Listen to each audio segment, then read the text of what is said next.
she lost attraction for you. That's how it works. What'd you think she was gonna do?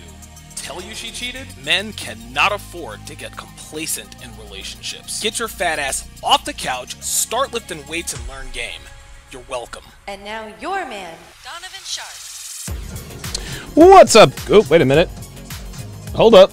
What's up, guys? It's your man, Donovan Sharpe, and welcome to the 852nd edition of TSR Live, your daily dose of toxic masculinity, misogyny, sexism, discrimination, and hate speech. Got them all in there this time around. It is Wednesday, May 4th of 2022. It is good to have you guys in today. As always, we are streaming live simultaneously to Facebook, Twitch, YouTube, DLive, Rumble, and of course in crystal clear, high-resolution 4K to Sharpe Stream, which can be downloaded for free on Android or iOS. So however you're watching, wherever you're watching from, thank you for making the Sharpe Reality Live a part of your daily routine. I have a fantastic show in store for you guys today. This is going to be a highly, this is probably going to be a highly, not really emotionally charged. You know, most of us are men here. Most of us are men, so I think we can keep things, in perspective and and be reasonable and respectful of certain things. But there's good news and bad news. Good news and bad news. The bad news is that the best part of the show will not be on YouTube. The best part of the show will not be on YouTube. The good news is that you can still watch the rest. You can still watch the best part of my show anyway. And that, of course, is by downloading the Sharpe Stream app. You can download it absolutely free from the App Store or the Google Play app. So when shit gets real, you can get your ass over to Sharpe Stream and not worry about me getting canceled or shadow banned. Doesn't have to worry about that. Clearly, I'm not going to do that on any platform but my very own, which of course is Sharpe Stream. So if you want to watch live for free, download the app. Download the app, guys, because you're not going to find this content on YouTube. You're not going to find it on Facebook, Twitch, Twitter, Rumble, Library, DLive, BitChute, Teachable, or Kajabi. And by the way, I mentioned this before. Kajabi just closed my account because of hate speech. A rep over there told me that they had a sizable number of complaints, her words, not mine, about my content, and that they can no longer host my books or courses. Now, we can all speculate on why this is, and who caused this. But that's not what we do here at TSR Towers. I've been canceled on just about every platform there is out there, and as crappy as it's been, it's kind of forced me to adapt. This is why the lovely and talented Devin has built the Sharpe Stream mobile app, as well as my website, which hosts all of my content, my courses, my books, event tickets, and so forth. So while others hate, we create, we mate, we buy real estate, and we eat steak. So make sure you download the Sharpe Stream app so you can watch all my dating show and movie breakdowns absolutely free.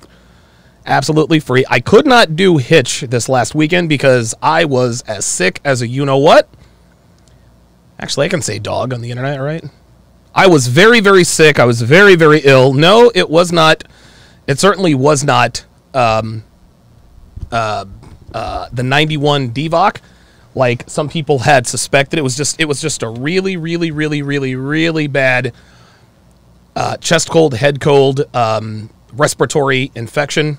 Upper respiratory infection, and so I am finally over that. I wasn't sure if I'd have my voice today because, like that, and lose weight by Dr. B84. I like that. Allie in the chat says, is that you in the top left wall behind Donovan? Yes, that is Geeky Anomaly. Geeky Anomaly has made the wall. Geeky Anomaly he's a good friend of mine, man. I like the guy a lot. Been a long-time supporter of mine, and I'm very happy to call him a friend. Ben Barrera, $2, says, "Oh yeah, this is gonna be good." Abso-freaking-lutely, this is going to be very good. I've wanted to have this discussion for a while. My voice may crack every now and again, because of course I'm still recovering, and I don't know. My notes keep disappearing. I don't know why. My notes keep disappearing. Oh, no, there they are. Never mind. I got to make sure my notes are always visible. But I feel much, much better today, guys. I feel so much better. I feel relaxed, rested, and refreshed. Whatever I caught, probably got it in Reno. Because I was feeling a little bit clammy when I got back from Reno. But then it really, really, really took hold over the weekend, and I was absolutely wiped out. And so I'm very, very glad to be back. I'm glad to be at near 100%. Yes, and we demonstrate. I like that. We demonstrate and lose weight. Devin, put that in notes somewhere. Demonstrate and lose weight. I like that. I like that. We do not compensate. We demonstrate and lose weight while we procreate. It is so good to have you guys in here today, man. Doing this is truly a labor of love. No pun intended. The TV show Labor of Love, which of course you can get on the Sharpe Stream app.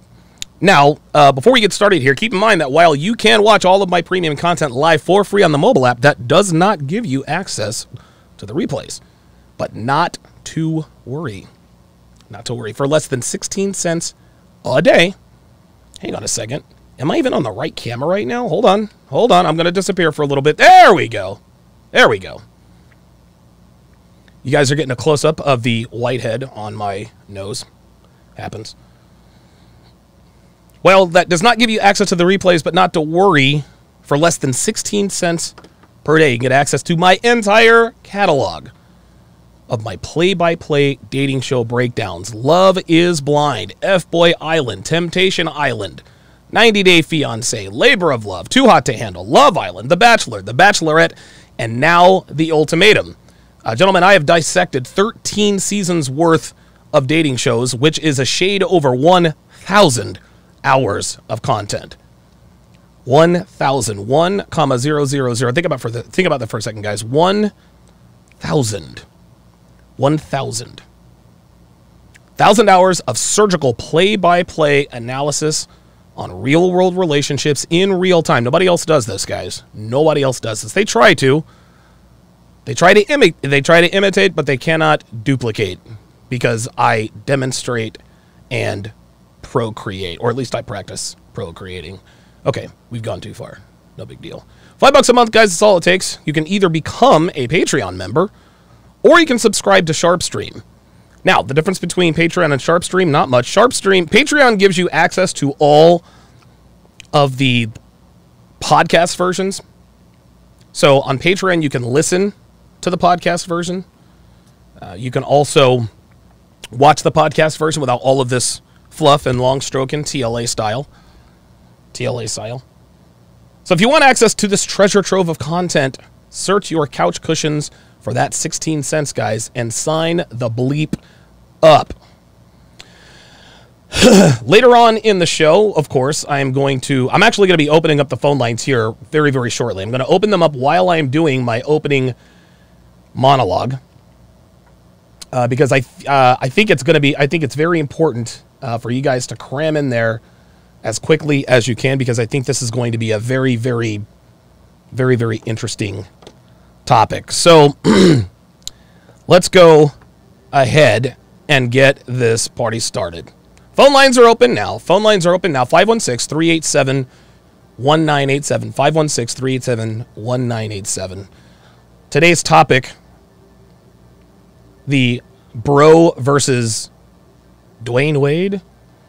I don't know if I'm going to get Danab Wodas for this, but Roe v. Wade, as you guys can see on your screen, according to Politico, has voted to overturn Noit Roba rights. Draft opinion shows. Now, this doesn't mean that it's law yet, but it looks like it probably is. Devin thinks that this might be kind of a test case, like kind of a focus group type of deal. I don't know. We'll see what happens. Anyway, it starts, the Supreme Court has voted to strike down the landmark Roe v. Wade decision according to an initial draft majority opinion written by Justice Samuel Alito, circulated inside the court and obtained by Politico. The draft opinion is a full-throated, unflinching repudiation of the 1973 decision, which guaranteed federal constitutional protection of Noit-Roba rights, and a subsequent 1992 decision, Planned Parenthood versus Casey, that largely maintained the right. Roe was egregiously wrong from the start, Alito writes. Pardon me. We hold that Roe and Casey must be overruled. Now, for those of you guys who are not familiar with legalese, okay, a court opinion is the summary of their decision, okay? There are opinions in it, but a court summary of their decision, their overall decision, and why they decided the way they decided, that's called an opinion, okay? Now, when they say the court, when he says hold or held, Roe and Casey must be overruled, okay? What hold really means, without getting too far into it, it means we decided. So when it says the court held that Roe and Casey must be overruled, what that means is the court decided that Roe versus Casey must be overruled. I don't want to bog you guys down with legalese, but you guys might be seeing a few words in here that might be a little bit confusing. We hold that Roe and Casey must be overruled. So what Sam Alito is saying here is that we have decided that Roe and Casey must be overruled. He writes in a document labeled as, quote, opinion of the court. It continues, it is time to heed the Constitution and return the issue of Noit-Roba to the people's elected representatives. This, of course, is the draft. Deliberations on controversial cases have in the past been fluid. Justices can and sometimes do change their votes as draft opinions. These are the summaries circulate, and major decisions can be subject to multiple drafts and vote trading sometimes until just days before a decision is unveiled. The court's holding or the court's decision will not be final until it is published, likely within the next 2 months. The immediate impact of the ruling, as drafted in February, would be to end a half-century guarantee of federal constitutional protection of Noit-Roba rights and allow each state to decide whether to restrict or ban Noit-Roba. It is unclear if there have been subsequent changes to the draft. No draft decision, in the modern history of the court has been disclosed publicly while a case is still pending. The unprecedented revelation is bound to intensify the debate over what was already the most controversial case on the docket this term. The draft opinion offers an extraordinary window into the justices' deliberations in one of the most consequential cases before the court in the last 5 decades. Some court watchers predicted that the conservative majority would slice away at Noit-Roba rights without flatly overturning a 49-year-old precedent. The draft shows that the court is looking to reject Roe's logic and legal protections. A person familiar with the court's deliberation said that the 4 other Republican-appointed justices, Clarence Thomas, pardon me, Neil Gorsuch, Brett Kavanaugh, and Amy Coney Barrett, had voted with Alito in the conference held among the justices after hearing oral arguments in December, and that lineup remains unchanged as of this week. The 3 Democratic-appointed justices, Stephen Breyer, Sonia Sotomayor, and Elena Kagan, are working on one or more dissents. These are the opposing views to the other justices, according to the person. How Chief Justice John Roberts will ultimately vote and whether he will join an already written opinion or draft his own is unclear. The document, labeled as a first draft of a majority opinion, includes a notation that it was circulated among the justices on February 10th. If the Alito draft is adopted, it would rule in favor of Mississippi in the closely watched case over that state's attempt to ban most Noit-Robas after 15 weeks of pregnancy. On Tuesday, after this article was published, Roberts confirmed the authenticity, this was yesterday, of the draft opinion and said he was ordering an investigation into the disclosure. To the extent of this betrayal of the confidences of the court was intended to undermine the integrity of our operations. I need to go back to that last one because I can read it better.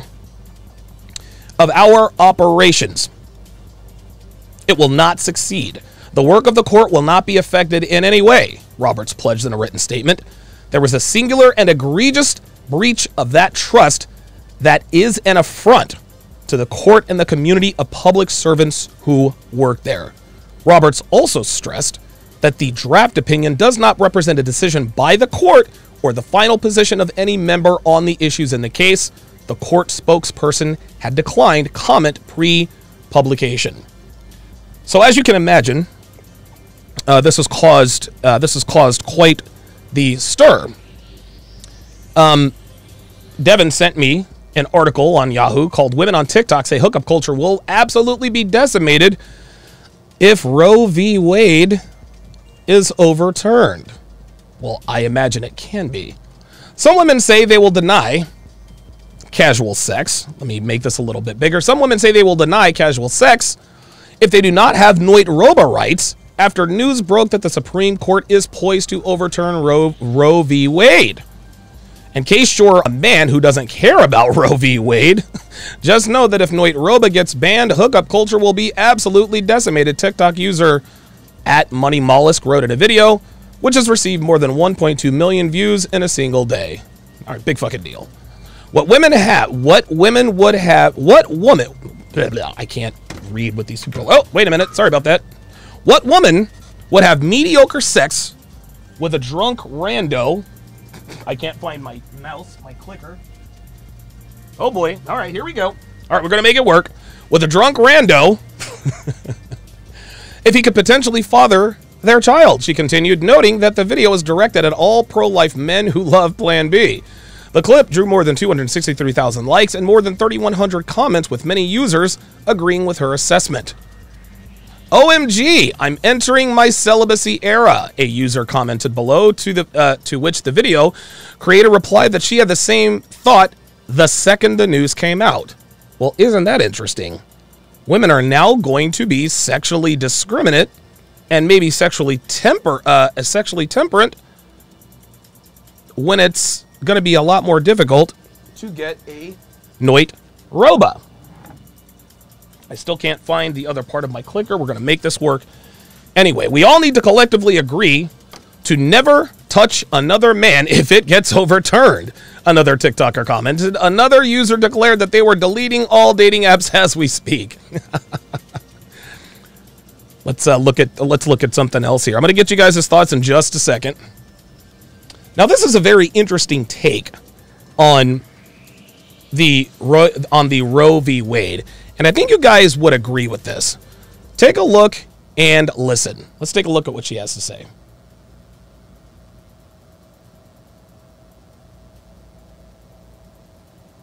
And you have to think about who's profiting off of this and the bodies that are filling the jail cells. Aside from the fact that we don't have mandatory maternity leave, we don't have free childcare. Inflation and the cost of living is the highest it's ever been in American history. There's no support for women who are actually choosing to have kids. A woman should always have a choice. I think it's important that we bring back this conversation to eliminate any confusion that people may have. And that is first to understand that we live in a capitalist society. Second is to understand that the birth rate in America is the lowest it's ever been in American history. You have women who are choosing not to have kids. You have teen pregnancy at the lowest rate it's ever been in American history. Then you have the highest mortality rate, and it's 4 times more for Black women. Women are literally losing their lives trying to give birth. And real quick, like, I really need someone to explain why people are referring to women as woman. Like, I don't understand why it's... Anyway. So what that means and what the fear is in American society and economy is who's going to replace the workforce. The biggest fear in the American economy is the shortage of labor. That's right. This is exactly why Texas was first with the anti-abortion ban. You need physical bodies in order to keep the capitalist wheel going. This affects Black and brown communities because you have to think about the pipeline into incarceration. Jail is a business. There's actual stocks for profit when it comes to jail. Yes, jail is a business, but guess what? We have to put the rule breakers somewhere. And you have to think about who's profiting off of this and the bodies that are filling the jail cells. Aside from the fact that we don't have mandatory maternity leave, we don't have free childcare. Inflation and the cost of living is the highest it's ever been in American history. This is why you should not have unprotected sex with men you have no intention of starting a family with. That's what this comes down to. The symptom is the problem, guys. There's no support for women who are actually choosing to have kids. No support for women who are actually choosing to have kids. I wonder why that is. Who is responsible for women not having support for choosing to have kids? It's women, because what's the first thing women say? I don't need no man. Men are only good for their wallet and their sperm. I can be a single mom. Daddies, niggas ain't shit. Women need men like a fish needs a bicycle. Now they want to bitch and complain about not having any support. What you're bitching and complaining about is the government's lack of support. See, Kevin Samuels talks about this all the time. Our economy is not set up for single people. Our economy is set up for families to thrive. This is why almost all single mothers are below the poverty line. The support that they're supposed to get is supposed to come from the baby daddy. But when you're having rampant sex with indiscriminate men and then they decide to bounce, well, guess what? That's what happens. I'm not going to be the guy. I'm not going to be the guy to sit here and pay for the mistakes of irresponsible people. I'm just not. A woman should always have a choice. I think it's important that we bring back. All right, let's look at another article that Dev this conversation to eliminate any confusion. Hang on a second. Confusion that people may have. Let's take a listen to this guy. This guy is actually quite amusing. Firefighters and roads and all sorts of other things. Could we use it a little bit for to live? Hang on, maybe instead of spending abortions. Step 1, teach better sex ed. Teach teenagers how to use birth control to reduce unwanted pregnancies. Stop limiting women. Hey, Republicans, I have a better idea for how we could stop or reduce abortions. Step 1, teach better sex ed. Teach teenagers how to use birth control to reduce unwanted pregnancies. Teach teenagers how to use birth control. You don't have to teach teenagers to pop a pill. Listen, man, there are 176,000 forms of birth control. If a woman gets pregnant because of irresponsible sex, that's on her. We don't need to teach teenagers anything. Teenagers know more about sex than they ever have in history. Stop limiting women's access to birth control based on outdated religious ideals. Who the hell is limiting a woman's access to birth control? Who's doing that? Who's out here telling women they can't be on birth control? And stop teaching abstinence only, because surprise, that doesn't work. Oh, so we need to increase sexual awareness, give them birth control, but then teach them not to be abstinent. Got it. Step 2, make healthcare more affordable and accessible so that women can actually afford to give birth. Oh, so women can actually afford to give birth. Therein lies the same problem. Listen, if a woman is in a relationship with a man, if a woman is married and having children, she can afford to have children. The reason why most women can't afford to have children is because most women are having children without the father present. And they can continue getting medical treatment for the massive trauma that giving birth wreaks on the body. Oh, awesome. Awesome. And it's a lot easier to be a new parent when you're not sandbagged with medical debt. It's a lot easier to be a new parent when you're married, sir. Step 3, make childcare a human right, so that people can actually go to work and feed the children that they're having. Sorry, forced to be having. Oh, wow. Oh, wow. So now we're forcing women to have children. Is that what this is? So that's what they're characterizing this Roe v. Wade overturn. They're characterizing this as forcing women to have children. Uh-huh. Did anyone force women to have unprotected sex? Nope. So who the hell is forcing them to have children? If you don't want women to have children, then guess what? That's when you teach abstinence. There's abstinence and then there's birth control. But they're taking away the Noit Roba law, so now everyone's freaking out. This is unbelievable.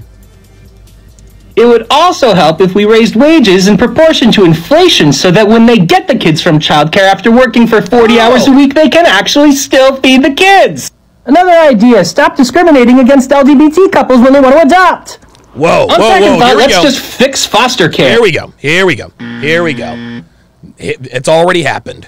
This cross-pollination. What the fuck does this have to do with that community? What does that have to do with anything? That has nothing to do with them wanting to adopt children. You see, this is what people like this guy like to do. They like to make one issue a broad issue. Case in point, I'll actually show you. This is incredible. And if you think it's tragic, we don't want to hear that a baby can see. Shut the fuck up. We don't want to hear what you have to say. Guys like him are. When I was younger, I used to call guys like him coffee house congressmen. During rape could be aborted. Maybe we should consider the rampant sexual assault problems in our country. Maybe that would help. I apologize, guys. This is why I hate TikTok. It seems like the system is not really helping reform or rehabilitate. Thank you. Jesus Christ. Here's an article, and then we'll get into it here. If the Supreme Court can overturn Roe v. Wade, it can ban interracial marriage. Say what? The GOP is going to overturn Roe v. Wade, the article starts, and that's only the beginning. When I pitched a column with that headline last week to my editor, I didn't anticipate we'd read an unprecedented leak draft of the Supreme Court opinion that would explicitly overrule a woman's right to Noit Roba, something that's been, quote, settled precedent for half a century. Well, here we are now, thanks to a fully radicalized right-wing movement engaged in a zero-sum absolutist game to attain minority rule for white Christian men by any means necessary. Next month, the Supreme Court will finally rule in Dobbs v. Jackson, the women's health organization, regarding a Mississippi law that bans Noit Roba after 15 weeks of pregnancy. A similar law was recently passed in Florida, which was, in part, inspired by the Texas Heartbeat Bill, which has spawned draconian copycat bills all through the nation. The fact that they think that the court can ban interracial marriage because it wants to overturn Roe v. Wade, that is laughably pathetic. So now I'm going to give you guys my take on this particular thing. And I want you guys to understand something I want to be very, very clear here.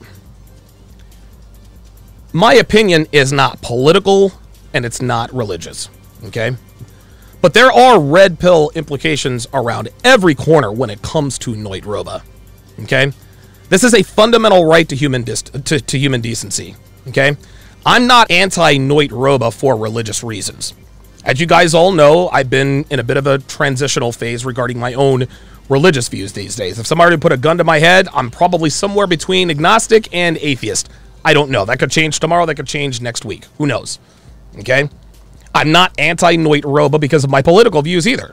Now, I'm not a Democrat, but that doesn't automatically make me a Republican either. No, I am anti-Noit Roba because Noit Roba is wrong. Would you like to know why? I'm going to talk about why it's wrong and the real reason women get them. Let's get one thing straight here. Noit Roba is literally killing people before they are born. Let me repeat that. Noit Roba is deleting people before they are born. Guys, look, we can give it all kinds of fancy medical terms like early pregnancy termination or forced miscarriage, things of that nature. But at the end of the day, Noit Roba is eliminating people before they are born, period. Now, here's something that people seldom realize. Anytime there's a polarizing political or religious issue, the two sides become very, very angry with each other, right? We've seen this for decades, hundreds of years. We see it on the news, we see it on social media, we see it on YouTube. The thing is most of these people don't feel as much passion for their side of the cause as they do anger for the opposition. Let me repeat that. Most people do not feel as much passion for their side of their cause as they do anger for the opposition. And at some point, it becomes really more about pissing off the other side and hating those who oppose them rather than the actual cause itself.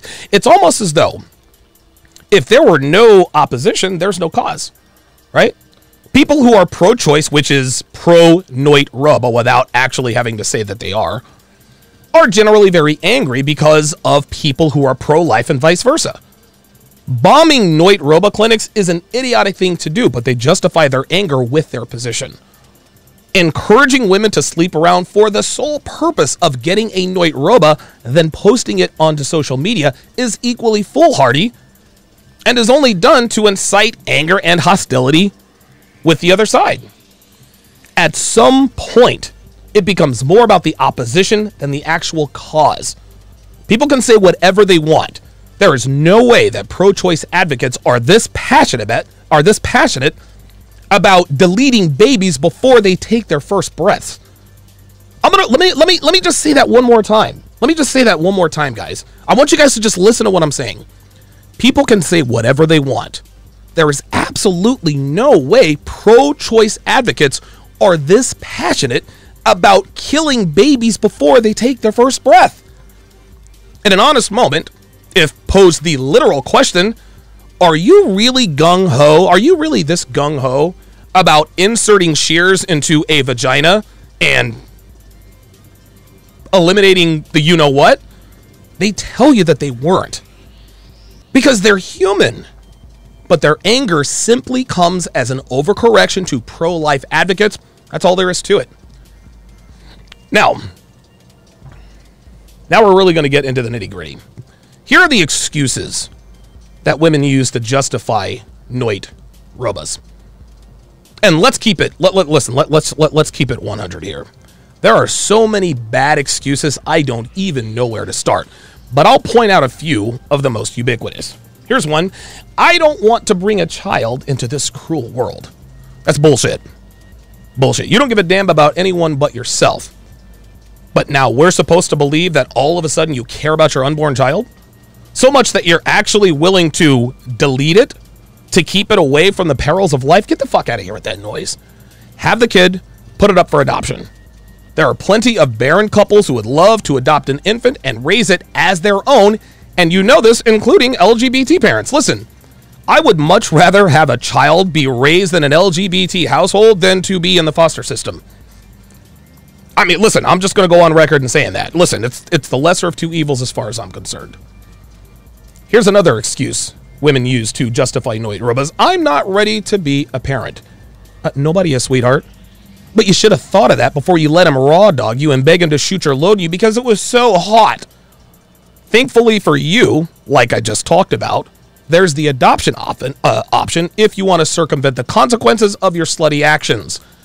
Again, there are also thousands of firehouses, police stations, and other organizations that will take a newborn off your hands, no questions asked. That'd be too easy, wouldn't it? Too easy.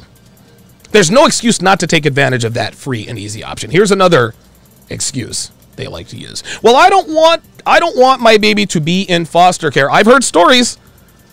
So raise it yourself. Oh, what's that? You don't want to? Right. That cruel world excuse again. Here's the best excuse. My body, my choice. So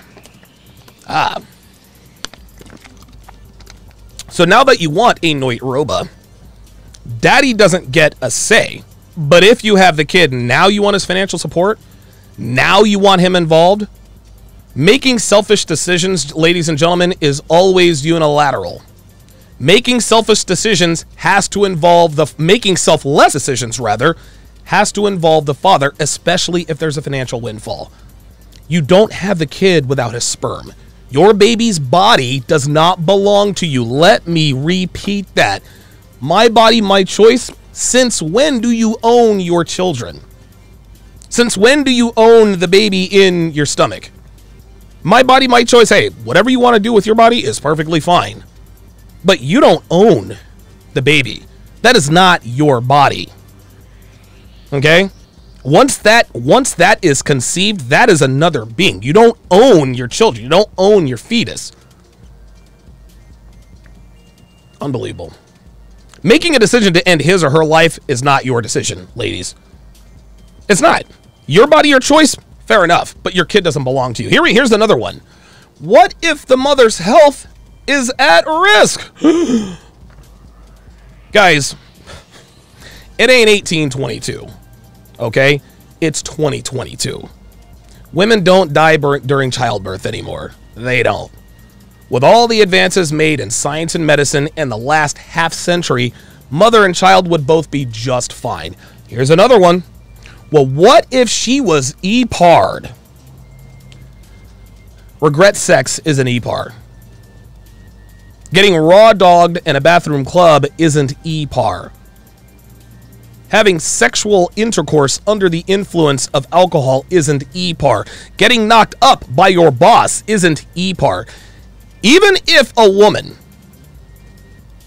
went through E-par, was forced to do that against her will, which is terrible, why would she punish the kid? It didn't ask to be conceived. Again, make the selfless decision and give it up for adoption if you can't stomach looking at the kid as a reminder of what happened to you. I understand completely. Now, all of these reasons I just gave are just excuses not to carry a child to term. So let's stop beating around the bush and say out loud what people are afraid to say when it comes to women getting noit robas.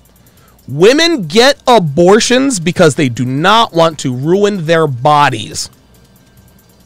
That's right, I said it. Women get noit robas simply because they do not want to ruin their bodies. Childbirth is hard on a woman's body, guys. Women get noit robas because they don't want to ruin their bodies. And any pregnant woman thinking about noit roba would tell you the same thing if she's being honest. Gentlemen, having a kid destroys a woman's body. They get stretch marks if they don't do what's necessary to avoid them, and most don't. Their tits sag, their vaginas get looser, the list goes on and on.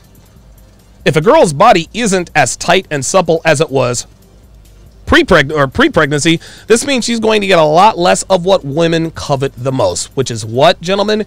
Male attention. Women, listen, man, girls can say whatever they want, but they don't want the C-section scars. They don't want the weight gain. They don't want the postpartum depression and everything that comes with passing a kid through their moneymaker. Then in order to get their bodies back to some semblance of what it used to be, they got to do Kegels. They got to live in the gym. You got to slather on cocoa butter 24 hours a day. You got to watch your diet. All while raising this miniature person who doesn't speak English, cries every hour, shits every 2 hours, and requires round-the-clock monitoring. A tall task indeed. Oh, come on, Donovan. You don't know what's in people's minds. You don't know that this is the reason women get noit robas. Really? Well, consider this. 99.9% of women who get noit robas don't have children. This means that most women who terminate their pregnancies have never carried a child to term. Do I need statistics to back that up? Nope. Sure don't. The only exceptions are wives who get knocked up by their paramours and don't want to blow up the sweet deal that is married life as a woman in this day and age. My mother is included in that. She got 2 abortions as a result of an affair that she had on my father when we were in Hawaii. And most of these women end up having the kid anyway and let the husband think it's his, unless, of course, she gets fertilized by a brother, but that's for another day and time. But women who choose to get noit robas aren't women who have had children. The overwhelming majority of women who make this choice have never carried a pregnancy to term because they simply do not want to ruin their bodies. A woman with children has already ruined her body, so what's another kid?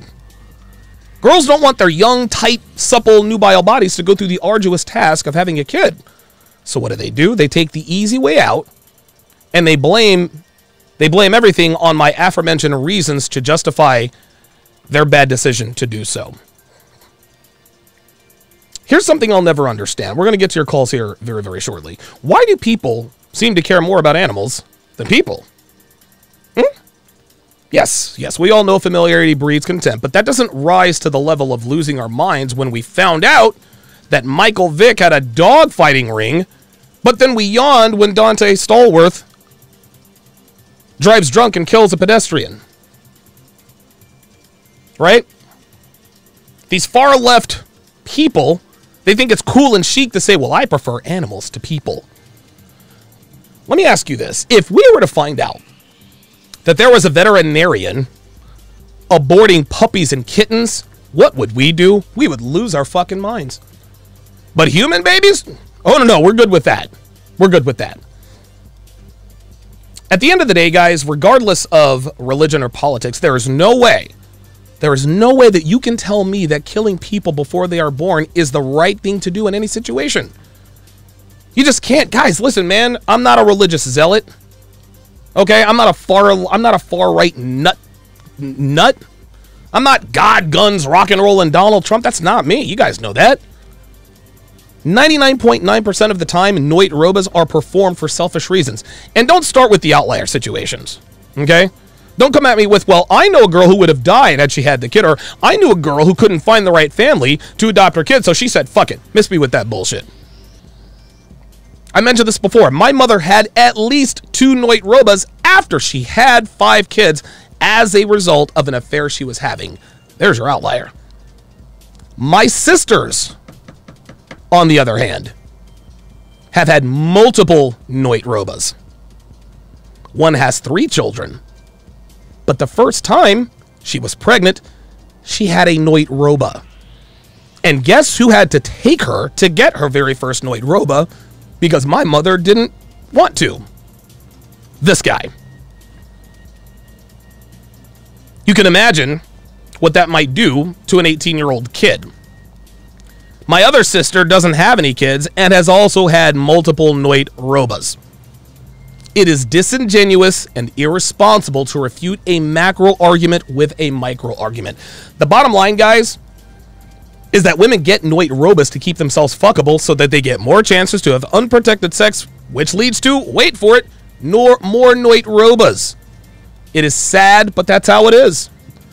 Killing people before they are born because women can't be bothered to carry a pregnancy to term that she was complicit in, so that she can go out and party and do drugs and drink and continue to have unprotected sex so she can do it all over again, is wrong. That's all there is to it. And that is the memo.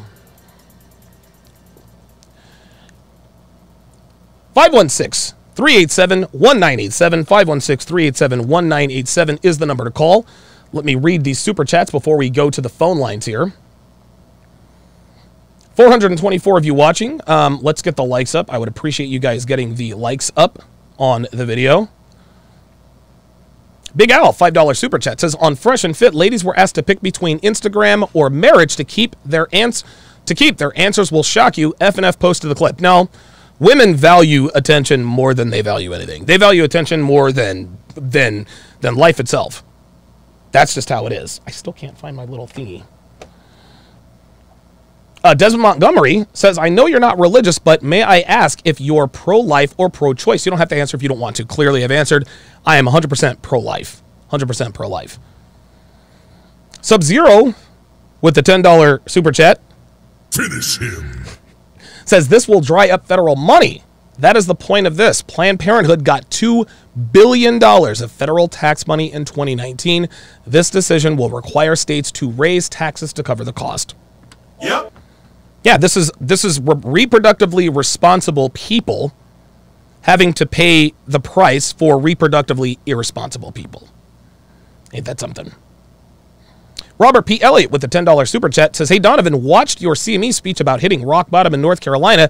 Did you ever go back after leaving early in 2010, or was it a situation where you left and decided to never look back? You know, it's interesting. A couple of years ago, I had actually planned on going to North Carolina and visiting a few sites. I was going to visit the quasi crack house that I was living in when I was in Johnston County, Smithfield, North Carolina. Then I was going to go to another place that my ex-wife and I had lived in, and then there were a couple of other locations. But yeah, I was going to do like live streams from there. I might still do that just to kind of bring things full circle, but that's definitely coming up. That's for sure. Definitely coming up. That's for sure. Okay, let's see what else we got here. Ben Barrera, $5, says they don't want to bring a child into this cruel world. I guess that includes the cruelty of deleting the child too. That's exactly right. Like, what are we doing? And again, my body, my choice. You don't own your kids, ladies. You don't own your kids. Aurelio Cantu says, I wouldn't hate you if you voted for Trump. I didn't vote for Trump. I think his name was Armando Castillo. Out in Las Vegas. You may or may not have sold me. Anyway. Okay, let us go to the phone lines. Let us go to the phone lines. Highly charged, highly controversial topic. Guys, I know that this is going to be emotionally charged and all that other kind of stuff. Please be respectful of other people's opinions. I don't mind strong opinions. I don't mind strong opinions. Let's also try to call the A word Noit Robas, if you can remember. I certainly do not want to be canceled out here by the woke culture. So here we go. Let us go to Jay Blaze in Maine. Jay Blaze in Maine, you're on live at Donovan. So what are your thoughts on this, man? Hey, Don. There are now TikToks of women bragging about getting 9 or 10 Noit Robas. So dude, please. Vastly concerning. Please tell me you're kidding. Vastly concerning. Did you say 9 or 10? No, they're 9 or 10. That's incredible, man. That's incredible. So, 9 or 10. Oh my God. And there are TikToks of these women bragging about this? Yeah, bragging. Unbelievable. So bringing this back will help to give some accountability back to women. So I think I'm for it. It's just the extreme measures. I think women are using this as a form of birth control instead of like an absolute last resort. Listen, man, if you got women bragging about having 9 or 10 Noit Robas, that clearly isn't a last resort. It sounds to me like a first resort. Because I'll tell you this, Jay Blaze, the thing about it is that birth control is, especially hormonal birth control, it fucks up their system. But guess what? If you want to have it seem like they're pregnant, there you go. But the thing is this, man. If how can I put this? Everything has a cost. If you want to have unprotected sex and not get pregnant, there's a cost. That cost is withstanding the side effects that come with hormonal birth control. This, once again, Jay Blaze, is a case of women wanting all of the benefits without any of the costs. That's what this comes down to. I'll give you the last word. Can I ask you a question? Is this the government kind of like pulling their sway to try and get couples back? You know what? That's a very interesting question. Go ahead. And what will happen, because we're already seeing women outpacing men in like a lot of fields. Mm-hmm. So will this even help get couples back, or are they going to continue with their single mother ways? You know, that's a very interesting question, because promoting single motherhood, promoting the breakup of the family, it's better for the economy in the short term, right? And the reason why it's better for the economy in the short term is because the more women are working, the more they're consuming, the better the economy does right now. But just like that other article said, and just like that other girl said, birth rates are the lowest they've been, I think, in history. At some point, you're going to run out of people in the workforce. And if you run out of people in the workforce, the economy collapses. So while single motherhood is great for the economy, or at least, the whole the bachelorette life, while that's good, while that's great for the economy in the short term, it's detrimental to it in the long term. So to answer your question, Jay Blaze, I don't know. I can't imagine. That's probably an unintended consequence, because you saw in the article, and a lot of articles and all these hashtags, girls are like, well, if this is overturned, I'm going celibate, da-da-da-da-da-da-da. Well, guess what? If they're going celibate, that means they're not racking up their body counts. And if they're not racking up their body counts, that means they're making more responsible decisions. So maybe indirectly. I don't think they did this on purpose. Say again. Yeah, if this had happened in the 90s when we had men like kind of outpacing women, this would be a far easier issue to like get the economy back. But now with men falling behind, it's a very interesting time. to bring this back. It is, man. Thanks for the thoughts, Jay Blaze. I appreciate you calling in, man. Hey, thank you. All right, buddy. Let us go to Brad in California. Brad in California, you're on Live with Donovan. So what do you have on the topic, man? Looks like you've got some pretty good pro-life points.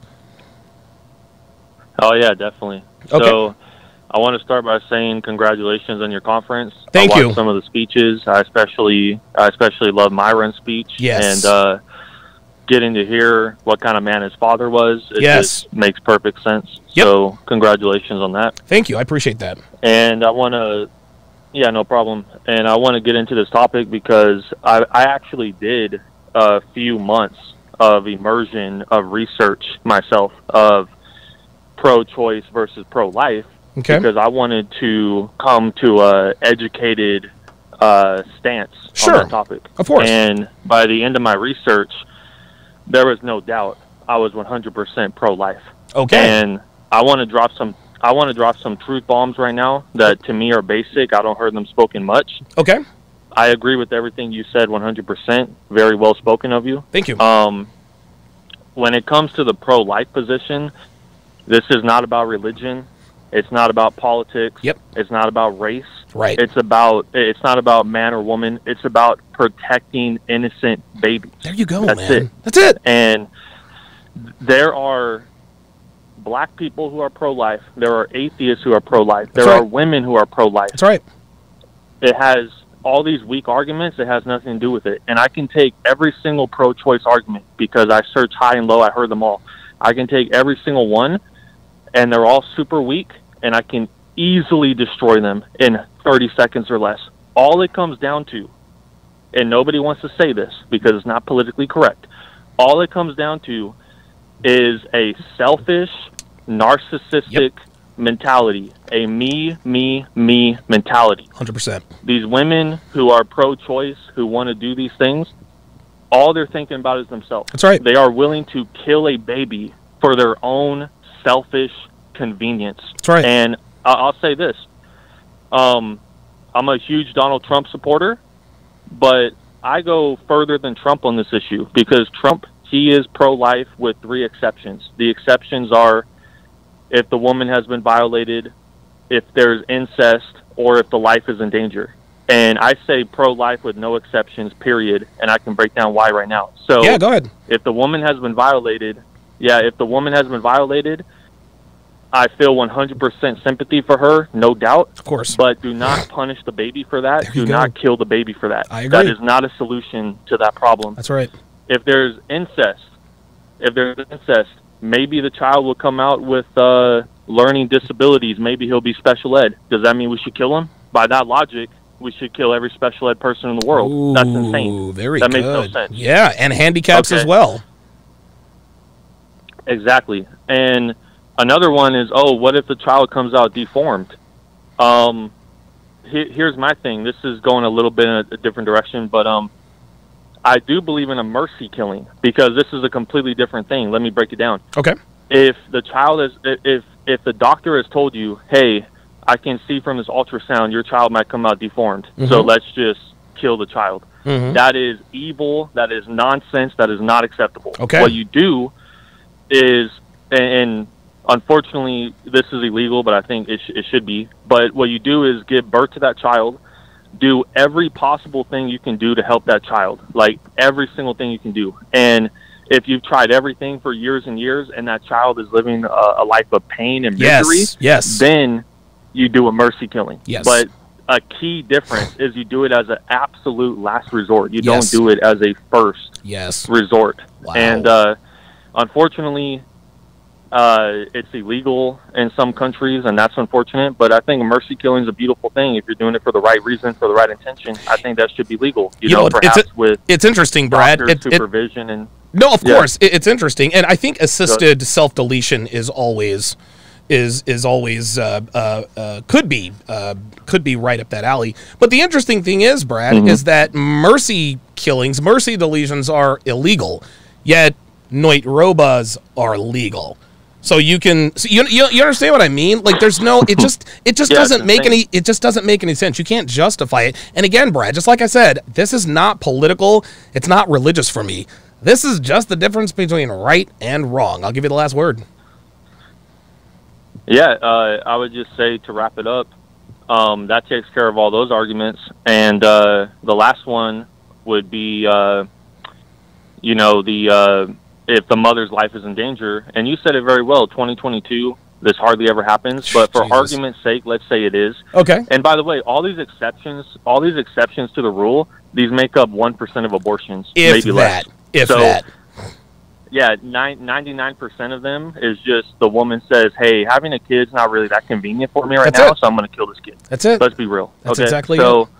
So with the mother's life in danger, and I'll wrap it up soon, I won't take too long, but with the mother's life in danger, here's the thing. I have tremendous sympathy for that, of course, but let me ask you this as a thought experiment. What sounds more honorable and more noble, to say I sacrificed my life for my child, or to say I sacrificed my child's life for me? Woo! Wow. You know what sounds better? You know what I mean? And the thing is, this is what's so crazy in our society, Donovan, is if you were to, let's say a baby's outside the womb and it's your 3-year-old child, if you were to throw your 3-year-old child in front of a bus to save yourself, people would call you a terrible person. Whew. Oh, but if you kill the child inside the womb to save yourself, somehow this is justified. And I just want to make a few more points. Is that okay? No, go ahead. Maybe another 2 or 3 minutes. No, go ahead, man. You got it. So, you got it. Okay, so, so all these pro-choice arguments are super weak, and you can hear the difference between a pro-life woman and a pro-choice woman is the difference between a wholesome woman you should commit to and a pure psychopath. Bingo. When you hear the way they talk about family and children. Yep. Pro-life women, they talk about children like, I love my children. I would give my life for my children. That's right. I would give everything for my children. That's right. The pro-choice woman, she talks about children like, oh, they're a parasite. They're ruining my body. Yes. They're taking my time. Yep. They're inconvenient. Yes. They're annoying. That's a psychopath. That a woman who can't even value the life of her own children, that's a million red flags in one. And I think this Roe v. Wade being overturned is one of the best things to ever happen in our country in a long time. I think that, Roe v. Wade, it's one of the most evil, most selfish human inventions of all time. Yes. And what I really can't stand, that I will say, if nobody else wants to say it, I really don't care. I will say it. RBG, Ruth Bader Ginsburg, she gets held up as this hero, as this legend. She has dedicated her entire adult life to killing as many innocent babies as possible. She is Satan in the flesh. She is a selfish, narcissistic psychopath. I have zero respect for her.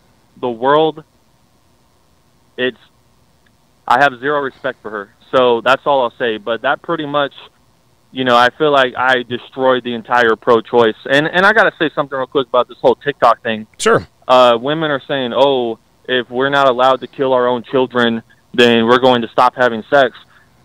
Please do. Yes, I was going to say that's the point. Is that supposed to be a threat? Like, oh no, now I can't have sex with a weird, ugly-looking psycho SJW bitch that's probably going to put a false accusation on me. Oh no, please don't threaten me with that. Wow. Insane, dude. You know? Listen, Brad, that was definitely the call of the day. Thanks for your thoughts, man. Yeah, no problem, man. Donovan, I'm a huge supporter of you, a huge supporter of Fresh and Fit. Thank you. The conference you guys did was amazing. Just keep doing your thing, man. And I love the way Fresh and Fit stands up strong and tall to the SJW culture, to the woke culture, to the cancel culture. You do the same thing. Just keep doing it, man. I heard you say you're agnostic and atheist, and that's all good. But I promise you, brother, you're doing God's work. Well, I appreciate that, Brad. Thank you very much. All right. Thank you, Donovan. Okay, so that phone call is going to get clipped. Holy smokes! I don't think I've ever heard. I think that's probably the best. That's probably the best. I can't really put it into words, but that's the best argument against Noit Roba in a collective I think I've ever heard. When he said, when you're talking about the mother's life being in danger. Would you rather be a woman who says, I sacrificed my life for my child, or I sacrificed my child's life for my own? Then he said, if a woman threw a baby out in front of the bus, she's looked at as crazy. But if she decides to do the same thing before the kid is born, wow. Man, Brad fucking nailed it. Wow. Ahmad in Mississippi. Ahmad in Mississippi, you're on live with Donovan. Dude, I don't know how you're going to follow up from Brad in California, but give it a shot, man. What you got?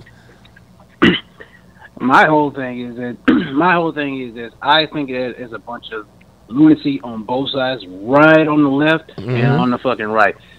Pertaining, number one, if you think this is going to make women chastened, in my opinion, because I don't give a fuck. I truly don't give a fuck about this issue at all. Okay. My whole thing is if this whole thing is going to weaponize it for women. Okay. Mainly because this thing is not going. It's not going to make women chasten at all. Okay. Because if what we gotta say, a hoe's gonna do what a hoe's gonna do. Hoe's gonna hoe. Right or wrong?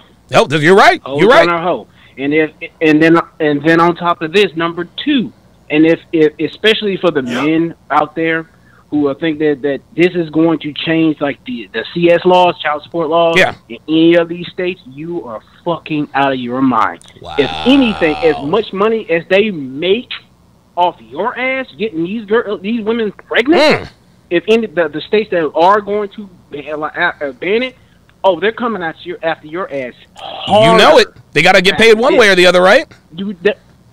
Yes, you better be prepared. And it lets you not be able to pay it, because I have a friend right now who lives in New Mexico. He had his passport taken away from him. Unbelievable. He had his passport taken away from him. He had his wages were garnished. He was threatened with jail time. And if you have to think about this, especially on the other end. And I gotta talk about hypocrisy on the right end. Okay. Because I had a little thing. I had this woman, this one woman. She was pro-life. I've seen her in videos on those picket lines. Guess what I heard? She got pregnant, and guess what? She went straight to that abortion. There you go. There you go. And then while she got caught. She said, "Well, no, I'm doing this for me." There it is. They're talking about, because I'm gonna tell you what. Who's going to get away with the abortion? It's still going to happen. Rich people. Rich people are always going to be able, whether you're on the right or the left, especially on the right. You got to think about all those the politicians that are pushing this right now. Guess what? You can only imagine how many fucking chicks they get pregnant, and then they're at the same breath with their mistresses and everything. Oh my God! They're getting them yeah, they're not letting they're not going to let their mistresses carry the they're not letting their mistresses carry that kid to term. That's bottom line. Yeah, and then on top of that, and another thing, the hypocrisy that drives me nuts with the people who are on pro-life is you say even when you ask what the other guy that just called, they put it like this. Okay, say you carry the child to term. Okay, here's the baby. You take care of it. You think he's going to do it? Fuck no. A lot of them say, "No, I don't want to. That's not my kid." No, what are you talking about? This is a lot. This is why I can't stand the shit. Everything you say about people that are on the left that do this shit, I can't fucking stand it. And the one thing you can make your great points about people who are on the right of this issue, they're great points as well. But I don't want the hypocrisy. Nope, I'm with it. You can say you can come out here and just say, yeah, I'm pro-life, I'm all this and all that. But here, when I say, hey, take care of this child, your ass don't want to fucking do it. You don't want to fucking do it. That's hypocrisy. That's why I can't support your ass. If you're going to say all this shit and you're not willing to go in and put in the fucking work, fuck you. Okay. Ahmad in Mississippi. Oh, sorry about that. Ahmad in Mississippi, very, very passionate. Very, very passionate about it. Ahmad made good points. He made good points. A lot of women who are pro-life, they go and they get Noit Robas. And yeah, Jay Blaze says, callers, try to remember to call it a Noit Roba. I know this is, I know people feel very strongly about this, but please, please, please, Please try to use the word Noit Roba so we can maybe stay under the radar a little bit. Let us go to Kareem in the NYC. Kareem, good to talk to you again, man. So what do you have on the topic, man? Likewise, I appreciate you having me. Absolutely. I love Brad's call. Definitely yeah, man. Shout outs to him, and also the first caller, because he kind of like delved into what I was going to say on the surface level. And I'm talking to this about a friend as well. Okay. Now I remember Red Pill content. I believe it was Fresh and Fit that spoke about this. So remember in China, I believe it was a 2-child law. Yeah, something like that. They chose to have only the boys. Yes. Now they have a shortage of women. So a lot of these ideas that we come up with. So yeah, they have to import women from other countries. Unbelievable, dude. So a lot of these ideas that we come up with short term or cause worse long-term problems. And there's a brother by the name of Thomas Sowell. Thomas Sowell is a black economist. Okay. And he was talking about, he has a book, I think it's called, I forgot the name of it, but in the title, he says Intellectual Idiots. And what we have is we have these government people that try to handle all of these things. And it's like, dude, you're lawyers. You're not economists. You're not the innovative scientists. Right. You're lawyers. Most of you people are mediocre thinkers anyway. Right. Like, look what we have on Congress. I'm like, some of these people, like, who voted for you? So they cause these problems. And I think that they are starting to realize that, hey, if we don't get our birth rates up, you're going to run out of people. We are going to see a collapse. We're going to run out of people. And not only that, it has to be through marriage. So I think this is the start of something bigger. Okay. I believe that eventually the child support system will be changed because we have to think about the long term. Everything eventually, like we never thought prison reform was going to come. Yeah, that's true. And that's here now. Yeah, like these things you start to become in the red, man. Even let's say, for example, you look at a suburban town, right?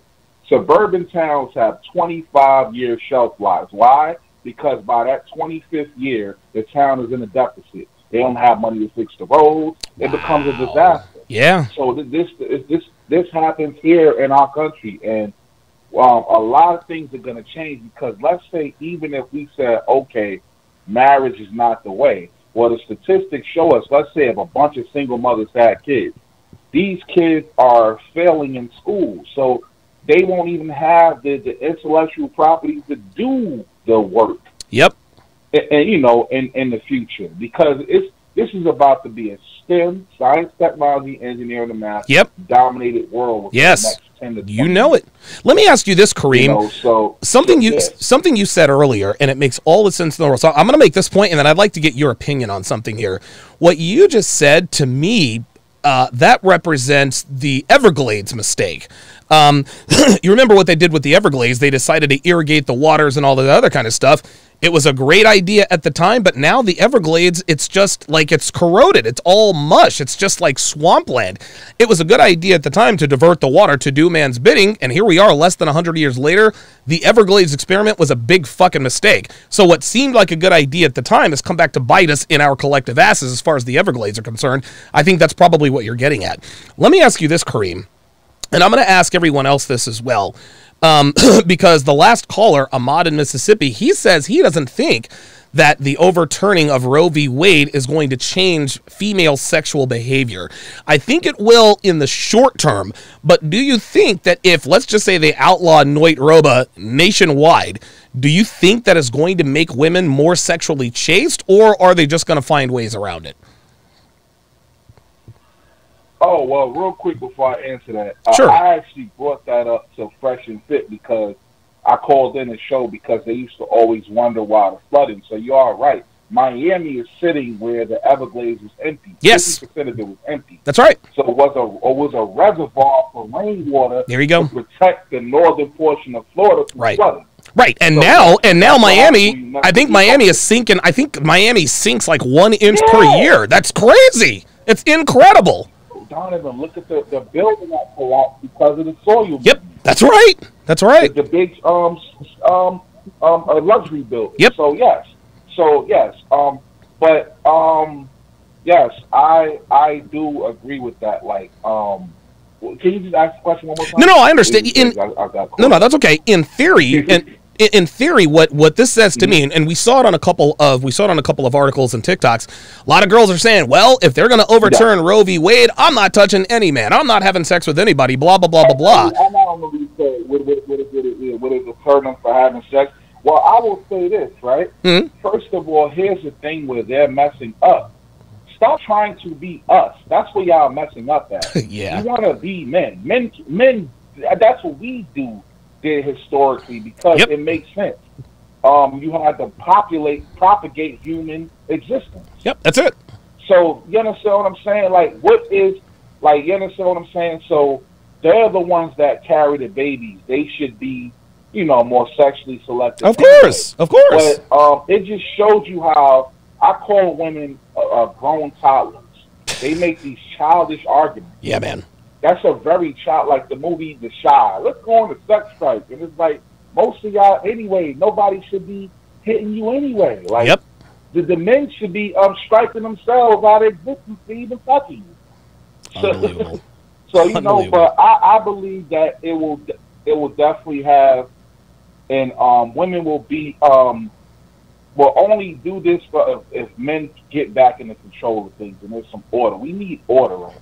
Yeah. We're all over the place, man. We're just too much. Everybody wants to be free spirited, and it's like, man, doesn't work that way. The reason why we're in the predicament that we're in. And there has to be structure if we want to maintain being a superpower of the world.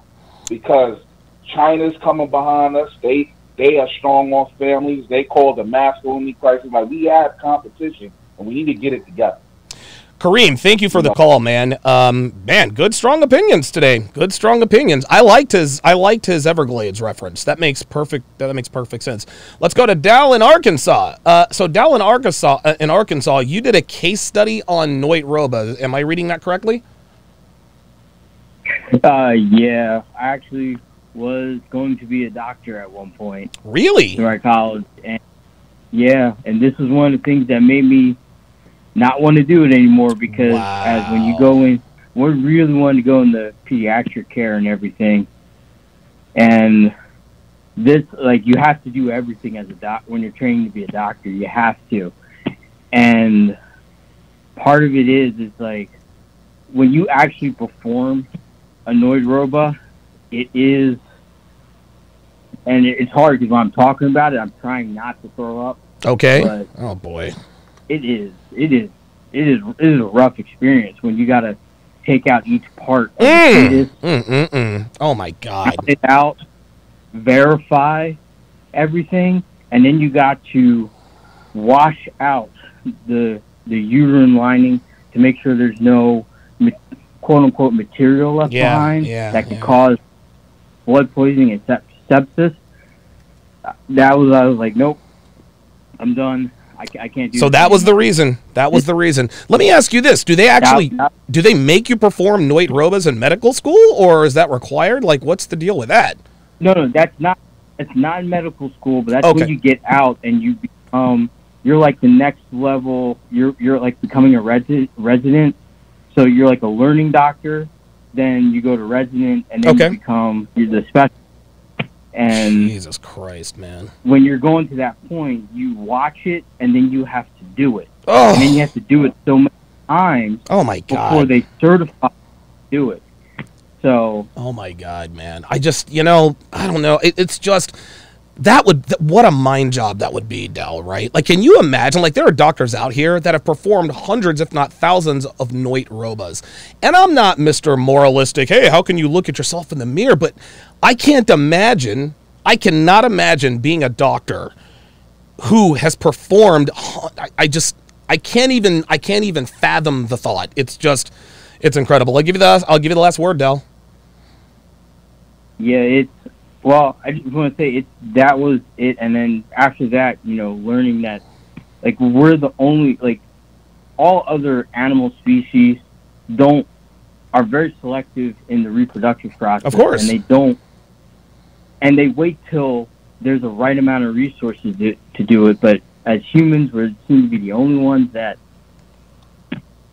ignore that biological rule and do the exact opposite and mess everything up. Well, it's not that it's not that we ignored it, and thanks for the call, Dal. It's not that we ignored it. It's just that we facilitated it, right? Like, and again, I remember I had Pearl on. We were talking about false accusations. If you remove the consequences of something, people are going to engage in that behavior more often. You remove the consequences of having unprotected sex, guess what? People are going to have unprotected sex. That's just all there is to it. The reason why, and women used to be sexually discriminate. They didn't have to have anyone tell them, now don't you have sex with the wrong man. No, they knew. Animals know. If I'm going to procreate with this lion or this horse or whatever, this alpha male, this baboon, this hyena, whatever the case may be, I want to make sure that A, they're a genetic specimen, B, that they can defend me and my cubs, right? And C, that they're going to be around. Well, if you remove the necessity of the alpha lion, the alpha male, the patriarch of the family, when you remove that, whoops, there goes my faux Super Bowl ring. When you remove that, then guess what? You remove the need as well. No wonder women are, I mean, again, is there any wonder why women are more promiscuous than they've ever been? It's because we facilitate promiscuity. Joel Goose, $20 super chat, says, Donovan, your thoughts on a man having the right to a financial noit roba where he can give up parental rights to the woman he unintentionally knocks up who chooses to carry. She can't come after him for child support. I am one, financial,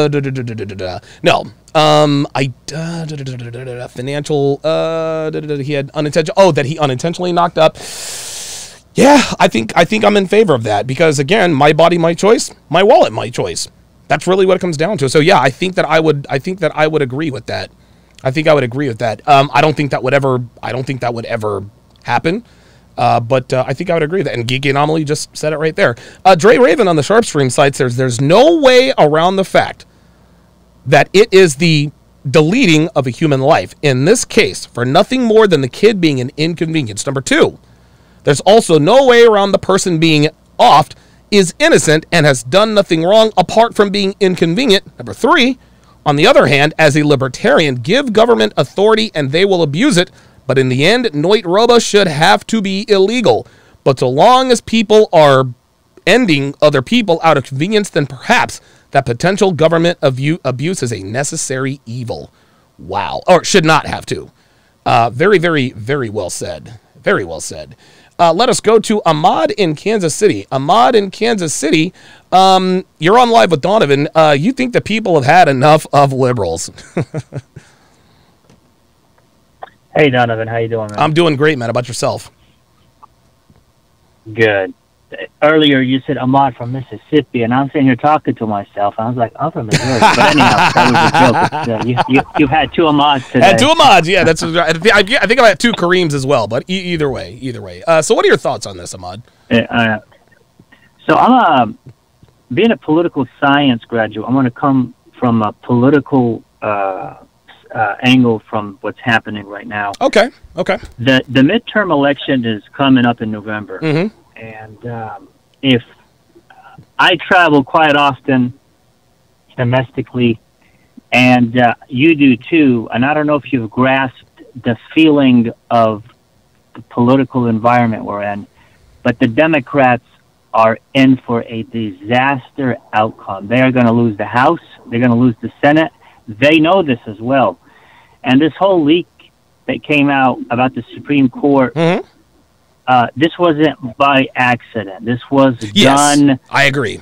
At a dire moment, at a frustration to get anyone out there to come out and vote for them. And they're going to play. It's like 9/11. They got the entire nation to be living in fear, and they took us to war after war. And when we look back at these wars, what the hell did we get out of it? And this is another thing. It's a tactic to scare the liberal base. And here's this. I'm an Arab American, and I used to be a Democrat voter, and I voted for Obama twice, which is I actually apologize to people that I did vote for Obama because he gave us this right message. He gave the right speeches, but he's a good on the speaker. ground, this guy was an anti-constitution. He prosecuted more whistleblowers, and he took us to more wars than George Bush. Yep. I mean, you could not have made it up that Obama would go to more wars than Bush and Dick Cheney. With that said, this is a political game, political tactic. It's too late. People are sick of the liberal agenda, and they despise seeing people of color, like black men. I'm an Arab American. They get shocked when I say I voted for Trump in 2020, oh, dude, and I'll never vote Democrat again. They get shocked, like, oh my God, because they can't use the term racist on me. They can't use white nationalist on me because I'm not white. I'm Arab American. I probably have been a victim of racism, but I'm not a victim. Right. Every race has its own racist. You know, I'm a man. I represent myself. I have my own political viewpoints, and I'm a free man. I will not vote Democrat anymore. And if you look at Texas, Texas was a vile example of what's going to come to the Democrats. Okay. There was counties in 2020 where Obama had won double digits in a lot of these counties in Texas. They came out 80% Republican. Yep. And they're confused. They're confused. They're scared because these people are Hispanics. They're starting to realize that people want to go back to this conservative father, mother at home. They want to be able to talk freely with their boys, that they are boys and they are going to be grown men, and boys are going to be boys. That's right. I said it. Boys are going to be boys. Okay. I was a boy. I remember being a boy. I loved every minute of it, and I'll never have anyone tell me I can't be a man. Let me ask you this, Ahmad. You can shut me down with... Yeah, go ahead, brother. Yeah, let me ask you this. Do you so I agree, this is definitely a political strategy now that you've made me aware of it. But do you think this is just a strategy, or do you think that they really are going to overturn Roe v. Wade? So do you think they're really going to overturn it and they're just putting this out there just to kind of test the waters, or do you think this is okay, we're just going to bullshit to kind of test the waters? What do you think? I don't think there's a healthy man and a healthy woman in the world that accepts and acknowledges the idea of you can tell your boy that you can become a female at any given point. Ooh, the reason I say this is they are going to overturn it. They are going to overturn it. The few, the sick, the cowards have tried to normalize what's going on in society. I see so many weak men out here. Oh, dude. Men that, you know, we could probably say they were raised by single mothers and whatever the effect, but this stuff is killing our society. Yes. The way they're like, we can't be aggressive towards, like, I'm a father. I'm not going to have Child Protective Service say, I can't be harsh with my son and teach him and get him ready for reality. Reality will spit you and eat you alive. Real talk. That's not what people are being told. Then we are lying to our children, you know. Life is tough, man. What I'm saying is people are becoming more conservative, and people want to change this. We're going into the wrong direction, and it's becoming poisonous. And they don't like to see people of color come out and speak. And get ready. This is dying down, and I'm happy. Ahmad, Donovan, I got to say one more thing, man. It looks like your 76ers do not have much luck with the Heat, man. Other than that, peace out, brother. Oh, Ahmad, you son of a bitch. I can't believe you just did that. Thanks for the call, man. Yeah, man. God damn it, man. Yeah, that fucking sucks, man. It looks like the Heat are going to have their way with the Sixers. Good call by Ahmad. Let's go to Greg in California. Greg in California, you're on live with Donovan. So what are your thoughts on this Roe v. Wade potentially getting overturned? Donovan, it's good to hear your voice finally, man. Thanks, man. This is a long time coming.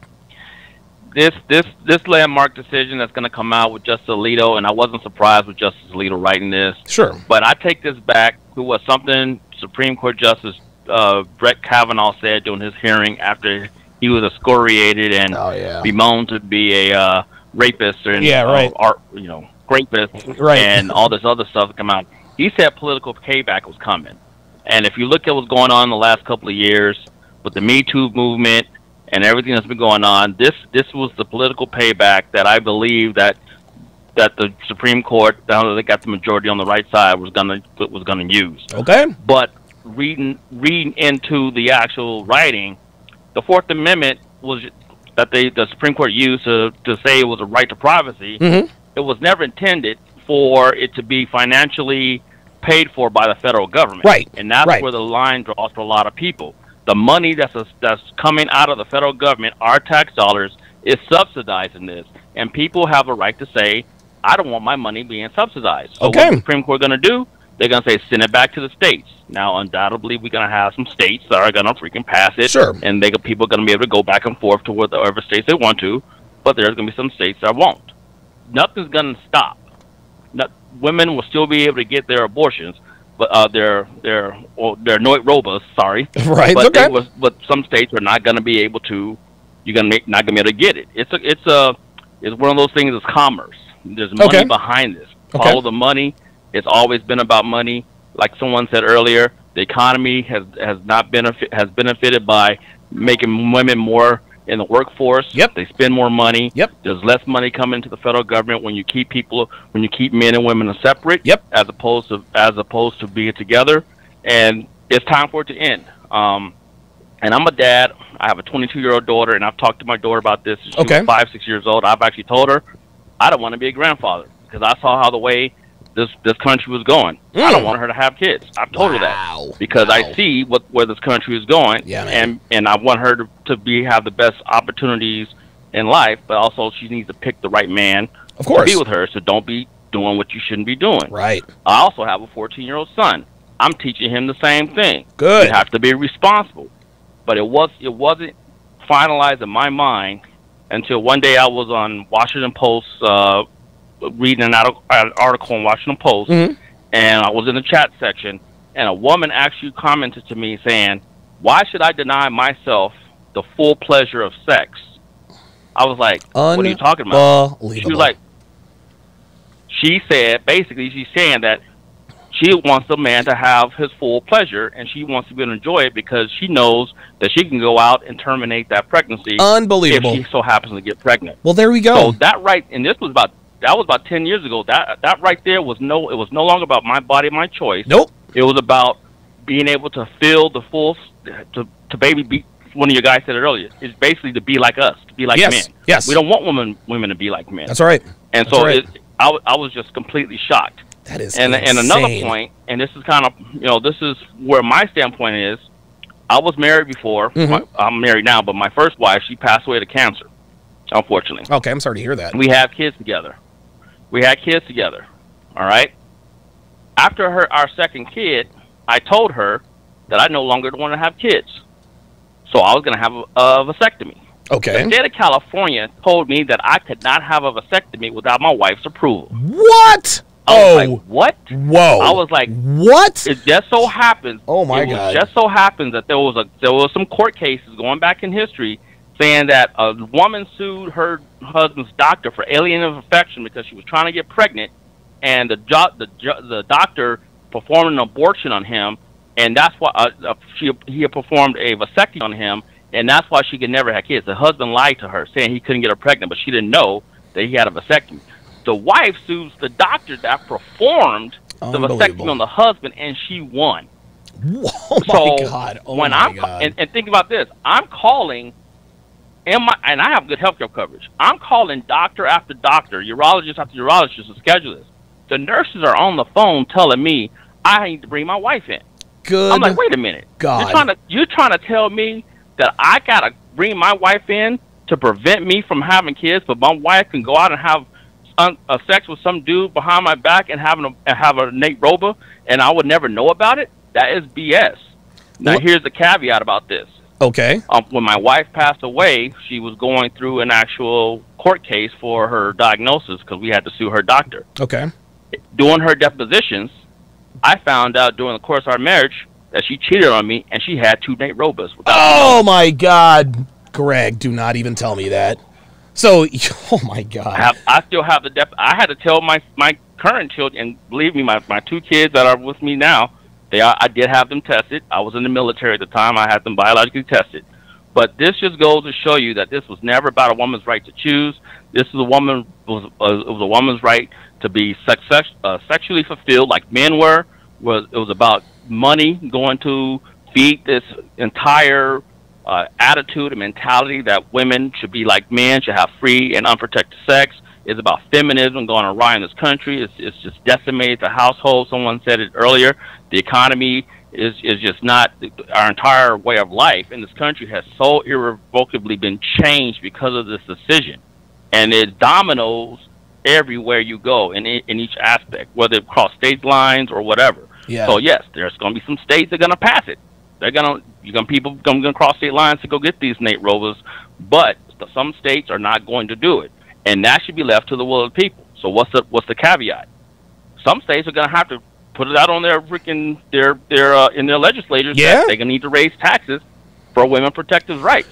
This is insane, because man. if I look at my current healthcare bill, what Obama's healthcare bill did to me, I'm paying more money for having services to pay for women's items that they need for their health care that I would never need. There you go. That I would never need. And so it's a domino effect everywhere you go.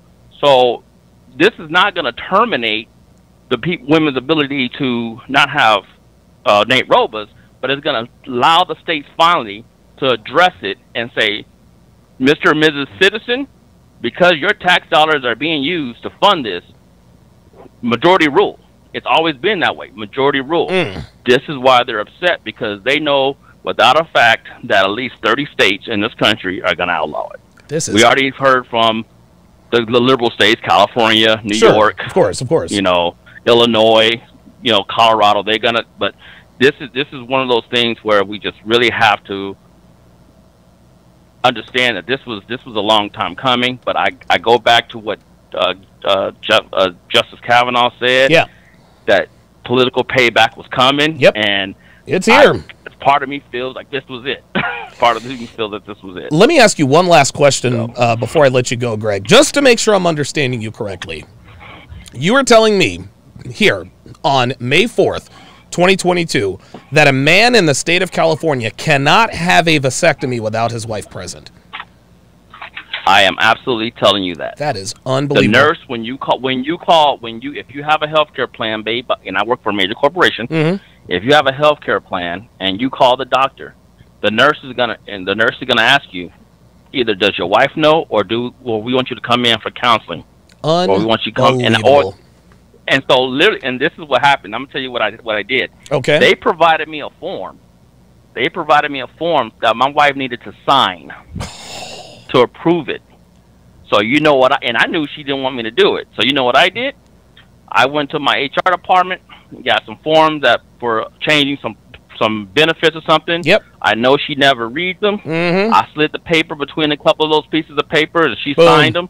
And I straight up went to the actual freaking urologist and got my freaking vasectomy. Good. She told me she wanted 4 more kids. I was like, you can have 4 more kids, but you're not having them with me because I know the cost of having kids. But just a double standard. Unbelievable, man. I don't want to have to pay for kids I don't want. I don't want to have any more kids, even though I am married. But I can't get that, but a woman can go and do that. And like I said, after being in the room, doing the deposition, and the lawyers that were medical lawyers had to look into her medical history, I found out that she had 2 Nate Robas in the middle. We were married 13 years. Unbelievable. And guess what? You didn't have to sign off on that, did you? No, I did not. There you go. There you go. So this is all about women's not being able to have the responsibility for their actions. Yes, to answer your question, will women's attitudes towards sexual behavior change? Some of it will, some of it won't. Jesus Christ, man. Greg, look, man. But this was a long time coming, man. This was a long time coming for just the way the whole thing is planned out. This has been a long time coming. It goes into the heart of the legal atmosphere around the 4th Amendment and what the original Roe Wade decision was, the Casey versus Planned Parenthood decision, yes, the way our economy has 92. suffered, the way the the dynamics between men and women have changed over the years. The declining birth rates, and the elections have consequences. And I voted for Trump twice. I'm a black man. I voted for Trump. I voted for Trump once. I would love to vote for twice. I voted for him twice, actually. I did not vote for Obama. Neither did I. At all, because I am from the Midwest. I am from Chicago. I knew about Obama as a kid. I'm 45, going on 46. Wow. I knew Obama as a teenager. I knew he was full of shit. He was full of hot air. He was a preacher that happened to be he was a good orator. Sure. He could speak and give good speeches, and that's what he did in the Illinois Senate. He never authored a bill, but he was full of crap. And like one of your other callers said, he sounded good. Yes. Anyone that sounds good on paper ain't gonna fly with me. Meanwhile, I was following Trump since he was back on since he was in 1987 or 88. He was on Oprah Winfrey Show. Yeah. And he was telling the same thing he was saying in 1987 that he said in 2015, 2016 to this day. So people get emotionally tied into how people make them feel. The Democrats have long used feeling and emotion to ruin women's lives with feminism and everything like this. And it's just coming. The chickens are coming on the roost, and this was a long time coming. Greg, thank you very much for this informative call, man. Take care. You have a good one, man. That blows me away. That absolutely blows me away. So in the state of California, you cannot get a vasectomy without your wife's permission, but she can get a Noit-Roba without your permission. That, again, this means that that male and female reproductive rights are under the complete control of women. That's what this is. That's what this is. They want women to control which babies are born and which babies are not. That's insane. That's insane. What happened to my body, my choice? Right? If I go in and I want to get a vasectomy and they tell me you need your wife's permission, well, wait a minute. What happened to my so my body, my choice doesn't apply when I want to do something to my body? Well, if I want to go in and get a vasectomy, I need my wife's permission, but if she decides to get a Noit-Roba and I object to it, it's my body, my choice. This is unbelievable, man. This is unbelievable. I cannot believe what I'm hearing. I cannot believe what I'm hearing. I have never heard that ever. Wow. Let's go to Mark in Miami. Mark in Miami. So you are going to explain to me why you are anti-Noit-Roba. Go ahead.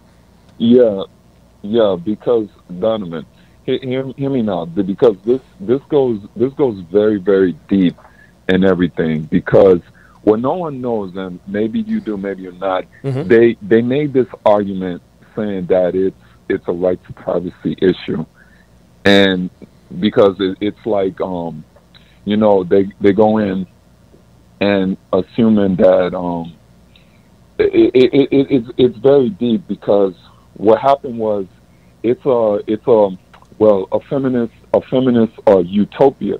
Yes. Okay. Going back way to the 60s and everything.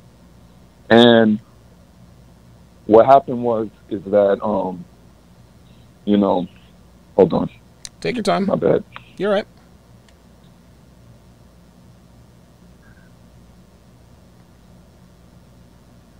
You good?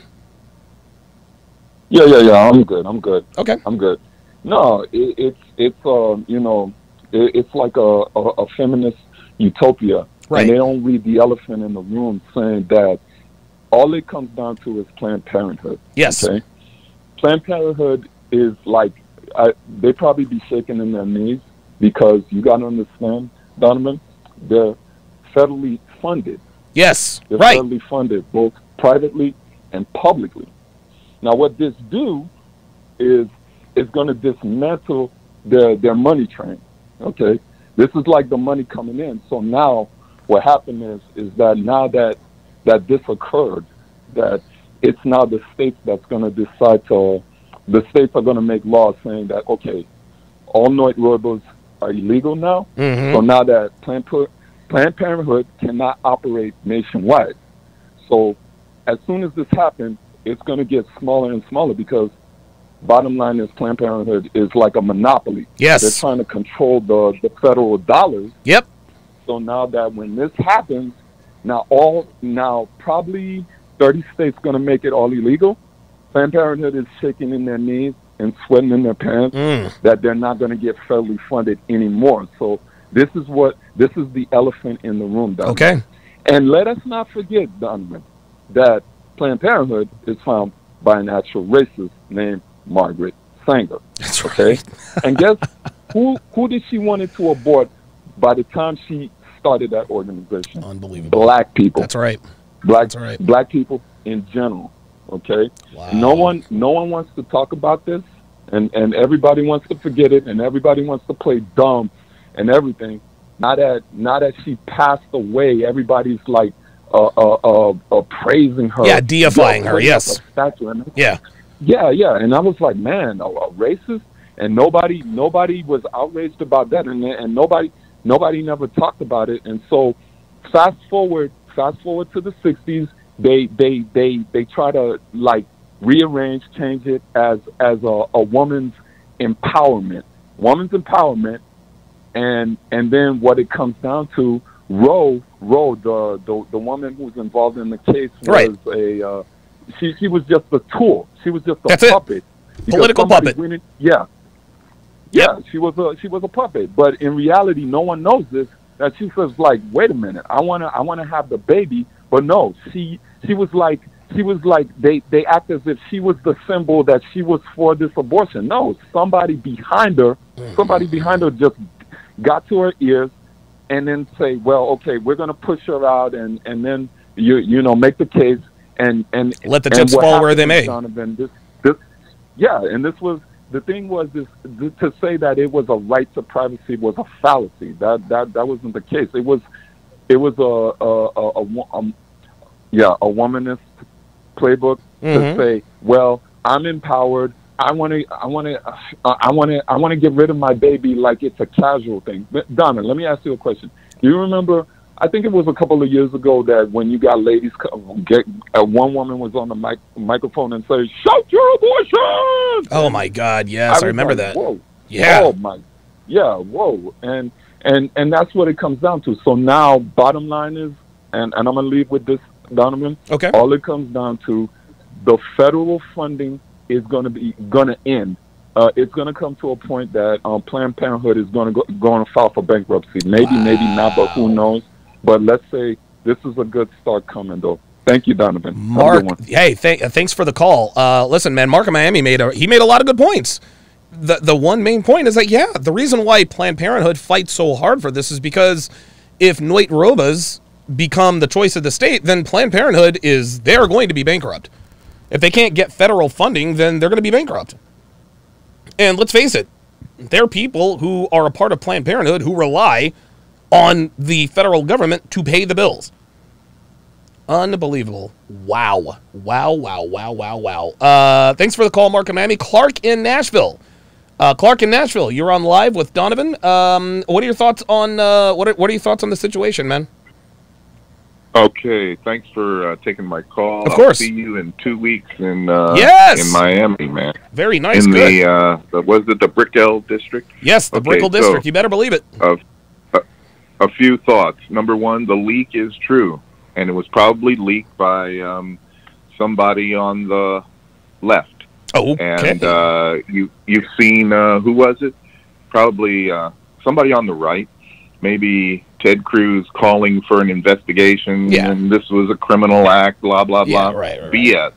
Nah, that's bullshit. They're glad it's out. Oh, excuse my language. Somebody on the left leaked it. Number two, one previous caller said, stop trying to be like us, and that's what this is. This is men, right-wing men on the court, telling women, stop trying to be like men. That's right. And this is one way of stopping that. Number three, children are not conceived or born in this country unless a woman says so. That's right. That's right. So women will still get Noit Robas. And women will also still choose to have children out of wedlock. That's right.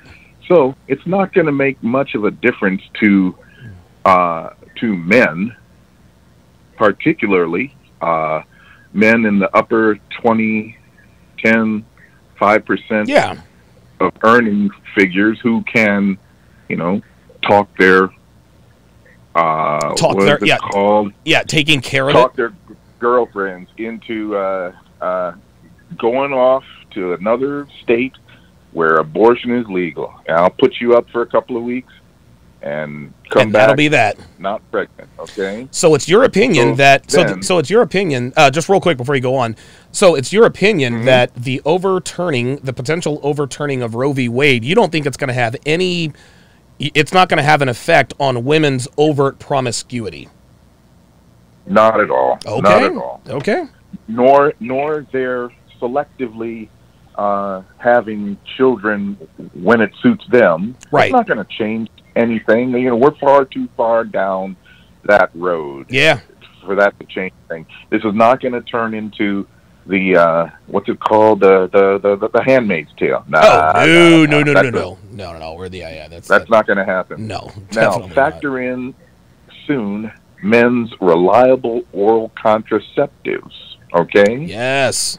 Soon we're going to have reliable oral contraceptives for men. Now women will scream and cry, "Oh, I won't believe him," so it doesn't matter. But if they want to have sex, then they're going to have to consider that option. Yeah, man. And then, gentlemen, please don't get cut for that reason. The reversibility of vasectomies is far lower than the reversibility of a bilateral tubal ligation, both of which have a failure rate. Okay? Yes, they do. So gentlemen, don't get cut. All right? All right. Next, a small number of female, air quotes, influencers will get their diminishing numbers of followers to boycott boys and go gay or bi. Wow. They're gonna you talked about a TikTok where women are saying, "Oh no, we're gonna boycott boys." Yeah, right. Okay. Yeah, a small number of them will do it. And there's one who recently came out and said, "Oh yeah, I was tricked into having sex with somebody." Right. Of course Yes. you were, yeah. Anyway, a small number of influencers will get their followers to do that, but that's going to go away quickly also. Yeah, I agree. But listen to me now and believe me later. This does have implications for interracial, gay, and lesbian marriage and relationships. Really? Now, because, okay, yeah, I'd like to hear this. Go ahead. Because it's that Fourth Amendment right to privacy, and if there is no right to privacy in the Constitution, then people are going to be knocking on your door and looking in your bedroom. Wow. Okay. This follows. I mean, if the logic of this decision, written by who? Gorsuch, is it? Yeah. The logic is that there is no right to privacy, and there isn't. The right to privacy is a penumbra of rights produced by several different amendments. Okay. The Fourth Amendment, right to be free from unreasonable search and seizure. Right. Fifth Amendment, of course, right to not incriminate yourself. Right, of course. Sixth Amendment, let's see. Oh, right to a speedy and fair trial. Yep. Forget about that. Habeas corpus. Yep. Eighth and 14th Amendments also have implications. Cruel and unusual punishment. For this right to privacy. Okay. But if they want to come out and say there's no right to privacy, then you're going to have the brown shirts, and I'm talking about right-wing folks, oh yes, knocking on your door and coming in your bedroom, okay? So what I want to see is child support laws now changed to be more favorable for men who are grateful and want to be biological fathers. Yes. It won't happen, but one can hold out hope. You know what I'm saying? Sure, of course. And finally, I'm not going to go into political parties, but some of your previous callers did, and all I got to say is Obama got Usama.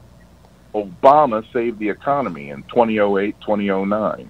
Okay. Biden got us out of Afghanistan less than 2 years ago.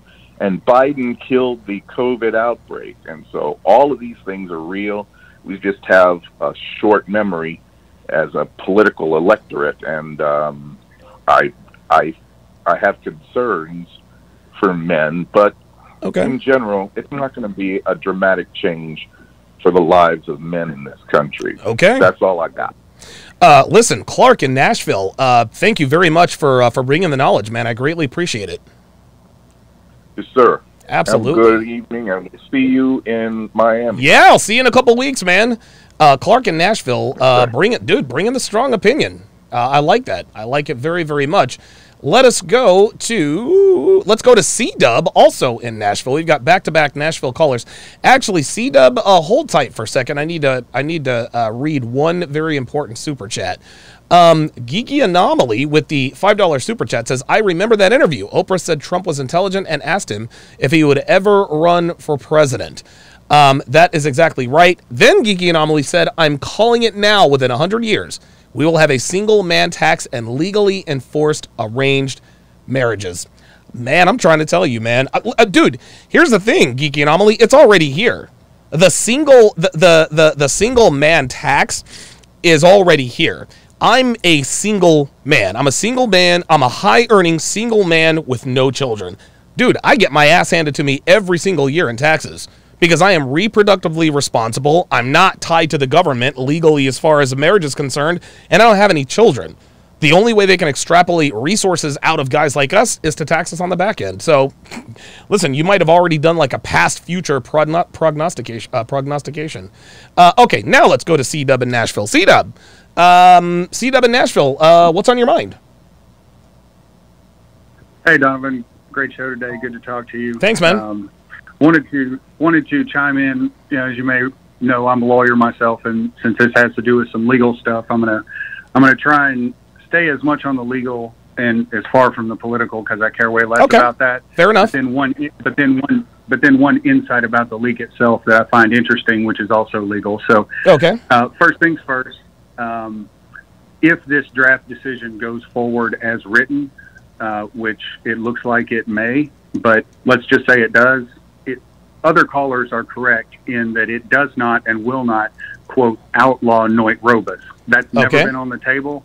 That's not what even that's what the people who are behind the cases that got to the Supreme Court ultimately would like to see happen. Right. But in order to be able to make that happen in their state, they have to kick the legs out, legally speaking, from under the federal so-called right to Noit Roba that was invented like 50 years ago.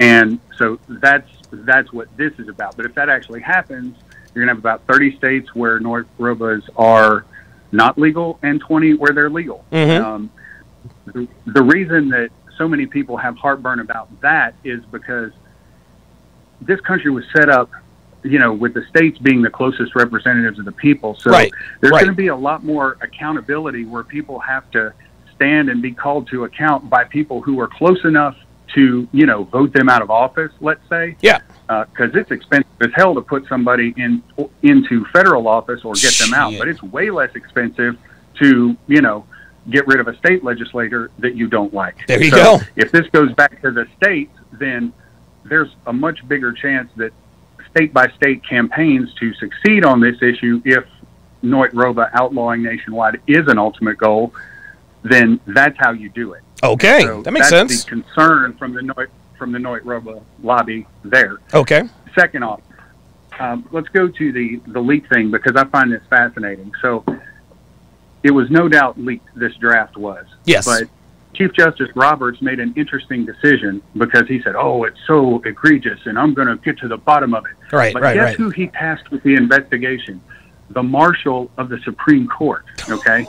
The problem with that is that entity, that office, that position, such as it is, has no enforcement power, no subpoena power, and no arrest power. So you know what they can do about it? Jack squat. Yeah, they can't do anything, right?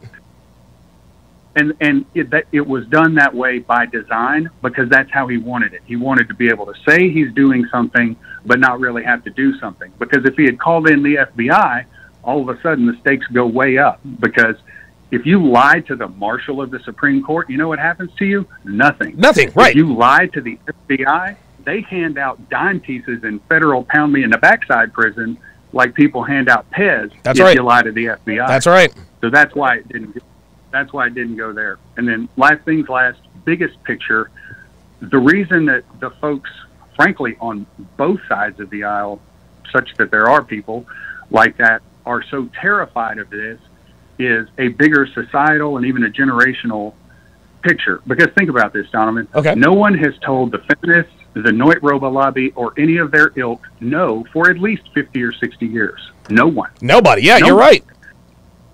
And if the highest court in the land comes down and says definitively, hey, guess what? The Constitution, which, by the way, is mostly a charter of negative liberties, meaning it's not saying what the federal government is supposed to do for you. It's really saying what they can't do to you. 100%. Yeah, the federal government.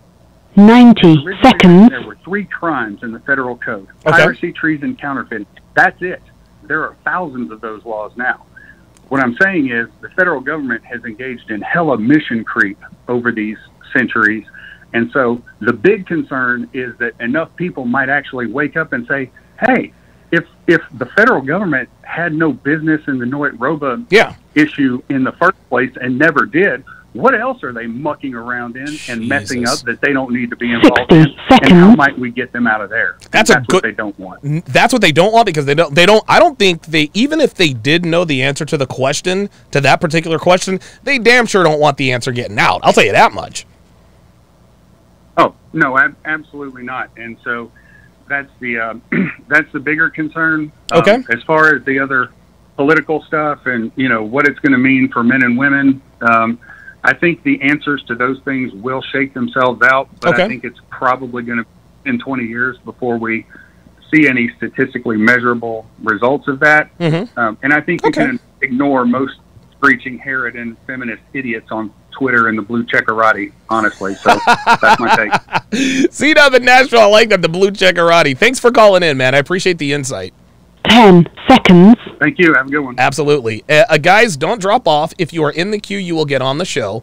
If you are in the queue, you will get on the show. You call it the blue checkerati. That's fucking great. That's the funniest thing I've heard in a while, man. The blue checkerati.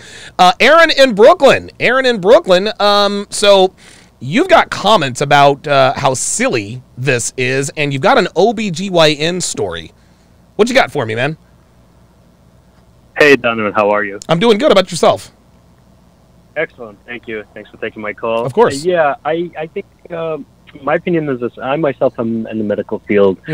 I think it's nuts how religious zealots such as Amy Baron Cohen, right, who Trump put on the Supreme Court, we knew that the whole purpose of her main goal for getting on the court was to outlaw abortions. I'm sorry, enrobees. Yes. And I don't think these people see the long-term implication of their actions. Okay. I'll tell you what I mean by that. Okay. You mentioned a couple of minutes ago how you're getting absolutely, blasted on taxes. Yeah. Same thing here. I pay close to $40K in taxes as a single man. in New York, zero dependents. When women are forced to bear children they might not want, ultimately that's going to fall on the taxpayer.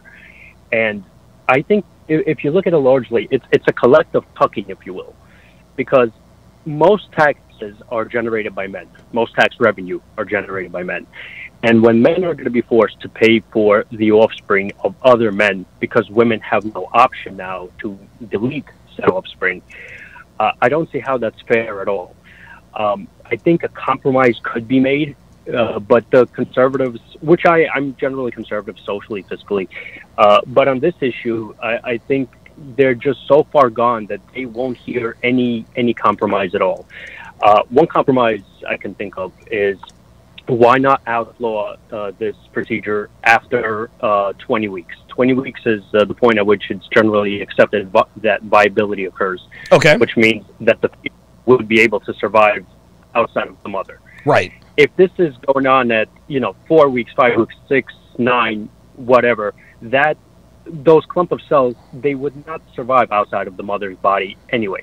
And now you're just bringing this child into the world, and you're putting it on the backs of taxpayers and people who have nothing to do with this child. Exactly. Oh my God, exactly. And I don't think that's fair at all. I would have had this procedure not been legal, I myself would be a father now to a child I quite frankly didn't want, and I ever did to the girl. Same thing happened to a friend of mine. His life would have been destroyed in high school had it not been for this procedure. So in the early terms, I don't see a big issue with it. Yes, you can make an argument that, with third term, that becomes life. In the early stages, it absolutely is not. And to force me as a taxpayer and you and the whole other taxpayers in this country to pay for this, quite frankly, is grossly unfair. I think this is driven by conservative religious zealots who just can't seem to mind their own business. If you don't want to do this procedure, by all means, don't do it. Your body, your choice. About my wallet, my choice. Right? Yes. I don't want to pay for Bob's baby when I have nothing to do with Bob. So that was my thought on that, Donovan. In regards to the OBGYN. Yeah, what happened there, man? Yes, sir. So my aunt was an OBGYN in the former Soviet Union. She really? As well as a midwife. Yes, sir. Okay. That procedure was largely illegal.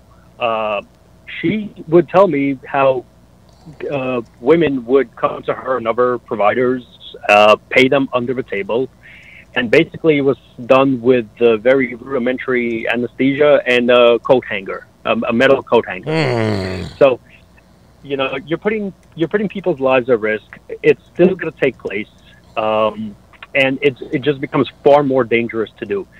My current post-wall girlfriend's mother is a obstetrician gynecologist. She's a devout Catholic. She refuses to do them. Fine, no problem. No one is forcing you to do a procedure that you think is unethical as a medical provider. So it's not as if people are forced against their will to do something they aren't. I think it's nuts to think what will happen if all of a sudden there's much more people dependent on taxes and the amount of taxpayers is decreasing. Right. What is that going to do to our economy? What is that going to do to people's lives? If again, going back to my friend, had he been anchored with fatherhood at the ripe old age of 18 in high school, well, I doubt he'd be in the position he is now. You always preach that the number one thing that a man should avoid in order to not destroy his life. Damn right. Is having kids. Having kids early. That's right. Having kids with a woman he doesn't want to have kids with, and that was certainly the case with my buddy. The girl was a histrionic, complete nut job. Oh my God. He would have been on his own with that kid. She can't take care of a cactus. That's bad. Cactuses are very easy to take care of. Exactly. So, let alone the child. I remember a story. She got a puppy. She brought it to the beach, and I told them, listen, this is a puppy. Dogs don't really sweat. You got the dog under the sun in New York City in the middle of summer. It's going to dehydrate. What is wrong with you? Right. Common sense.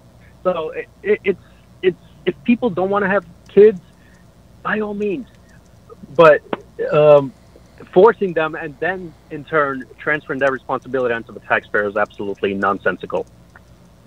No, I agree 100%. Let me ask you this one last question, Aaron, before I let you go. Do you think that overturning Roe v. Wade, do you think it's going to have short or long-term implications on female promiscuity or lack thereof? How do you think women are going to react in the sexual marketplace? Excellent question, Donovan. Thank you for reminding me. I want to touch on that as well. I don't think it'll have an effect. People are creatures of habit. Okay. I don't think overnight things will change. I think if it is overturned, it would probably take years for attitudes to change. But in this hookup culture we're living in, in this culture where women just go on apps, dating apps and other apps, and they could find a good time any evening of the week. They could go into a bar and leave with a guy that night, no matter how grotesque she may be. I really don't think it'll change. I think that if it is overturned, maybe condoms will be used a little more. Maybe there's going to be less, overt risky behavior. Right. But I don't see it changing largely. I don't see a 180 happening. I think it's largely going to stay the same. And lastly, if we think about a lot of crime in this country is committed by men. Yes. Who have never had a father figure in their lives. They gravitate to gangs. They gravitate to other male figures that aren't positive. And if we outlaw this, well, what's that going to do to that situation? Only make it worse. Wow. So yeah.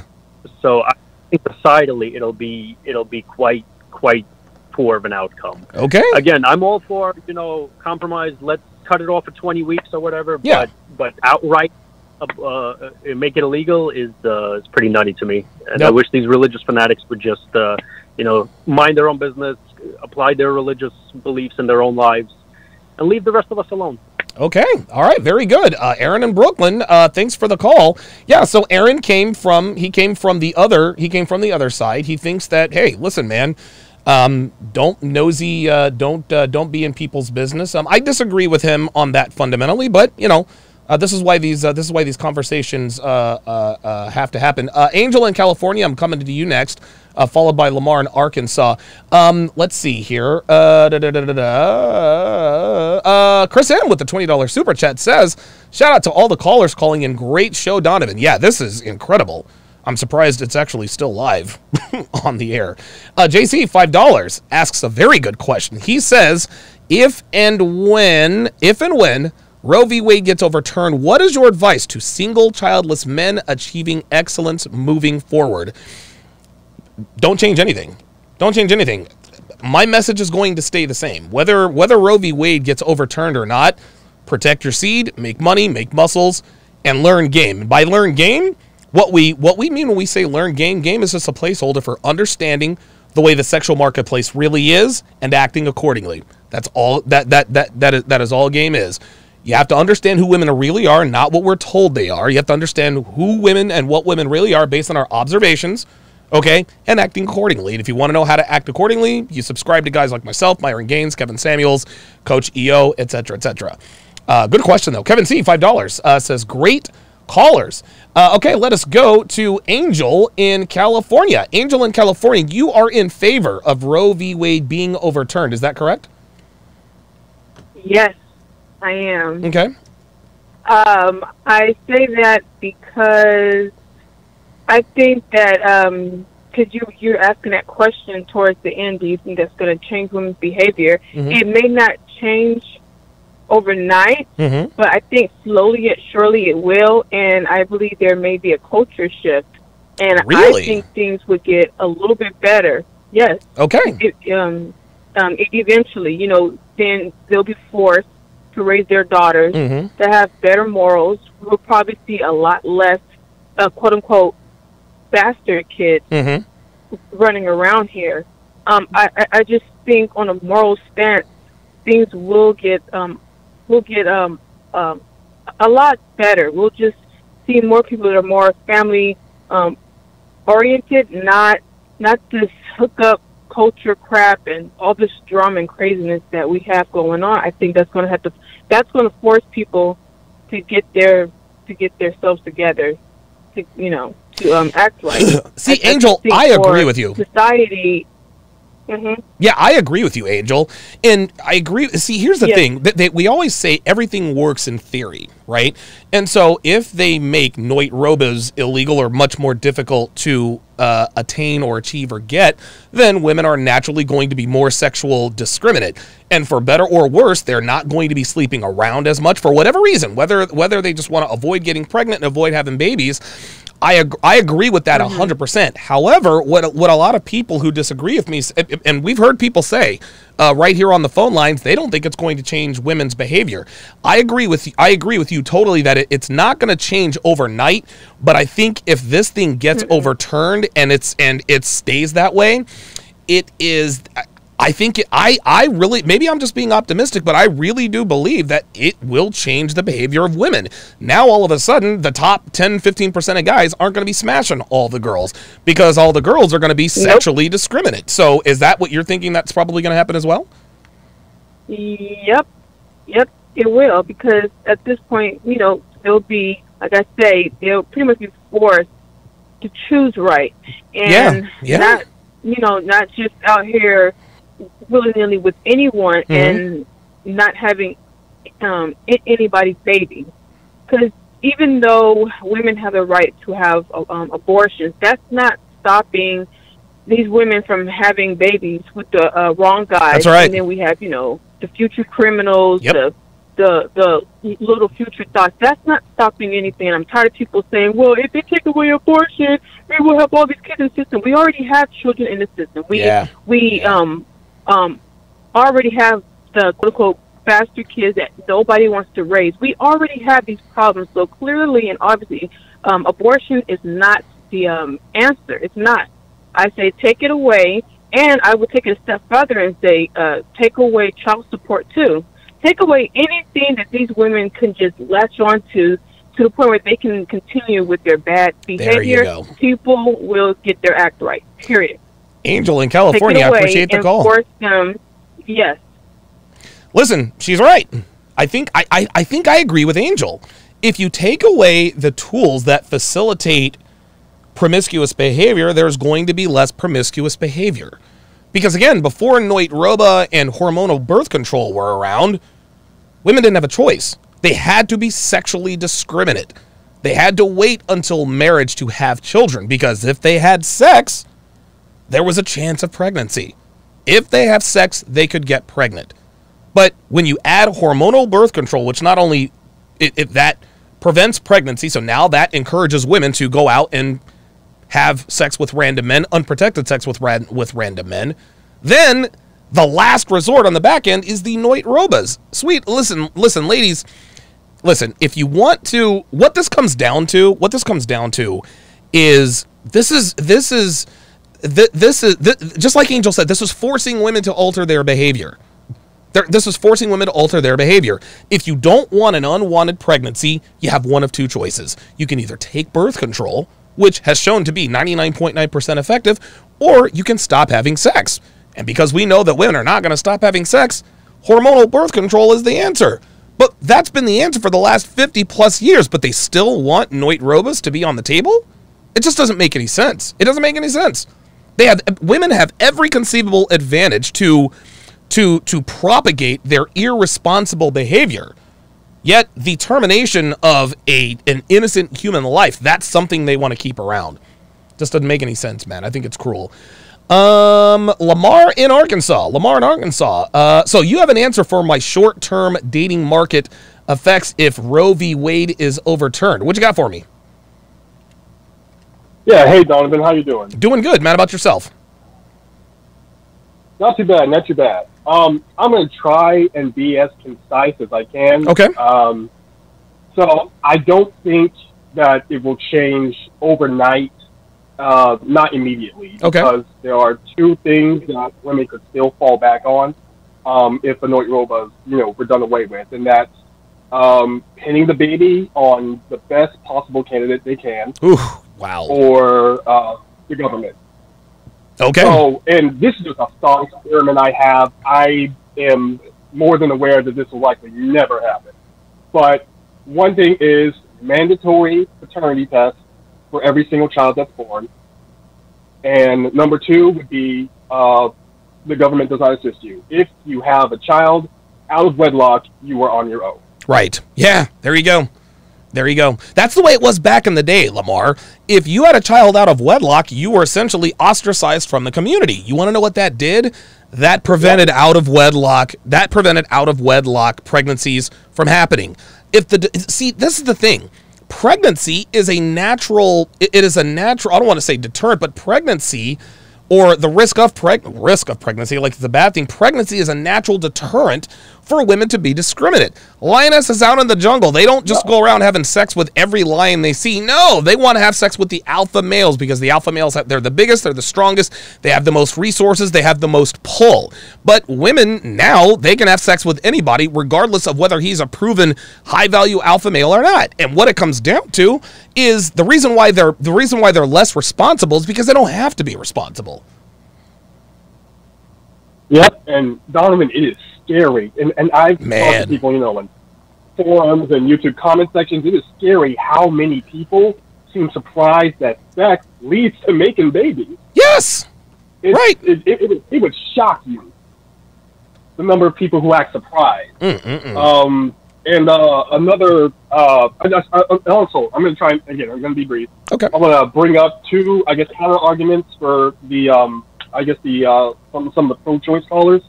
Number one, earlier a caller brought up, you know, the hypocrisy from the other side, which I wholeheartedly agree with. But then he brought up, you know, and this is often an argument that comes up, is what about the kids already here? You don't want to take care of the kids or fix the foster care system.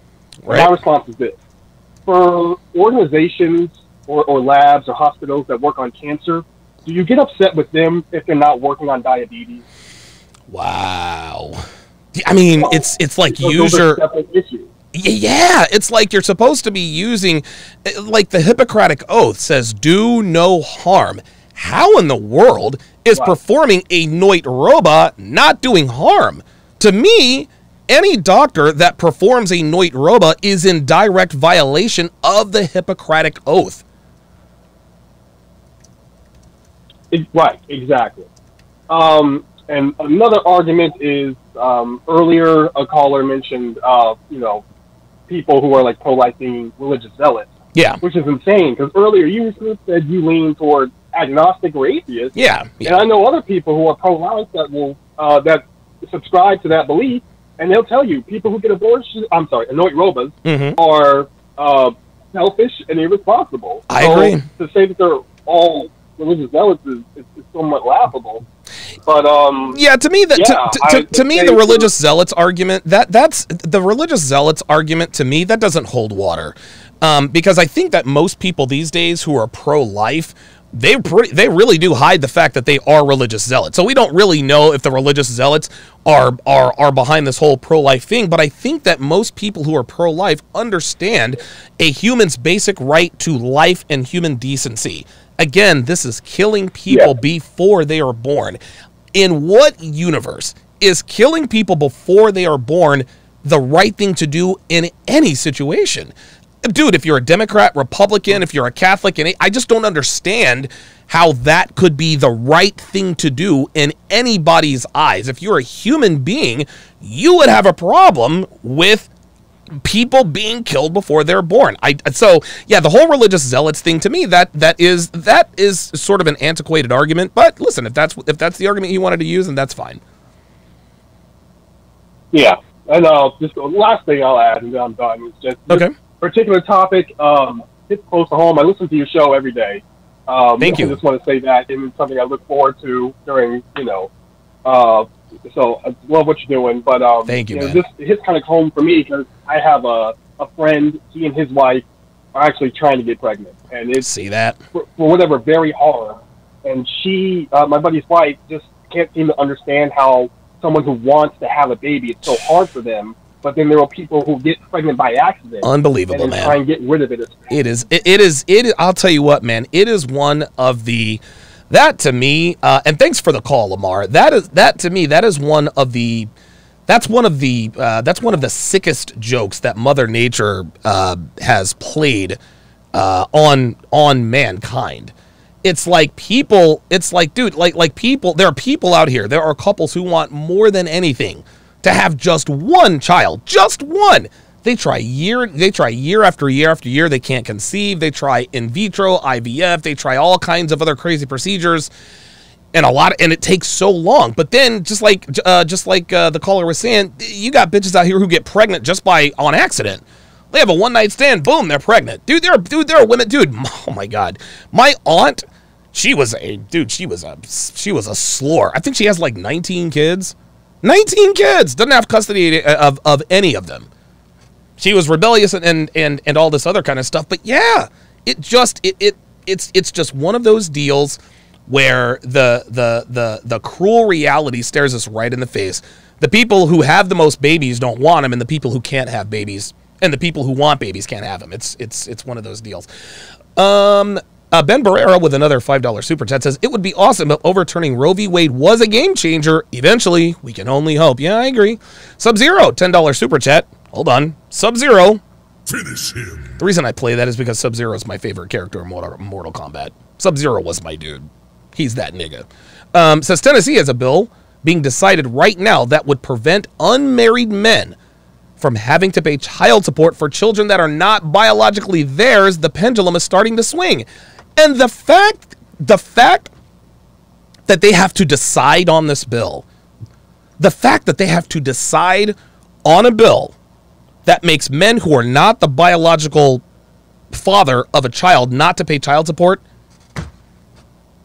that just goes to show where we are as a society. We actually have to pass a law to let a man off the hook for child support for a kid that's not biologically his. It's just, we're in clown world, man. We are in clown world.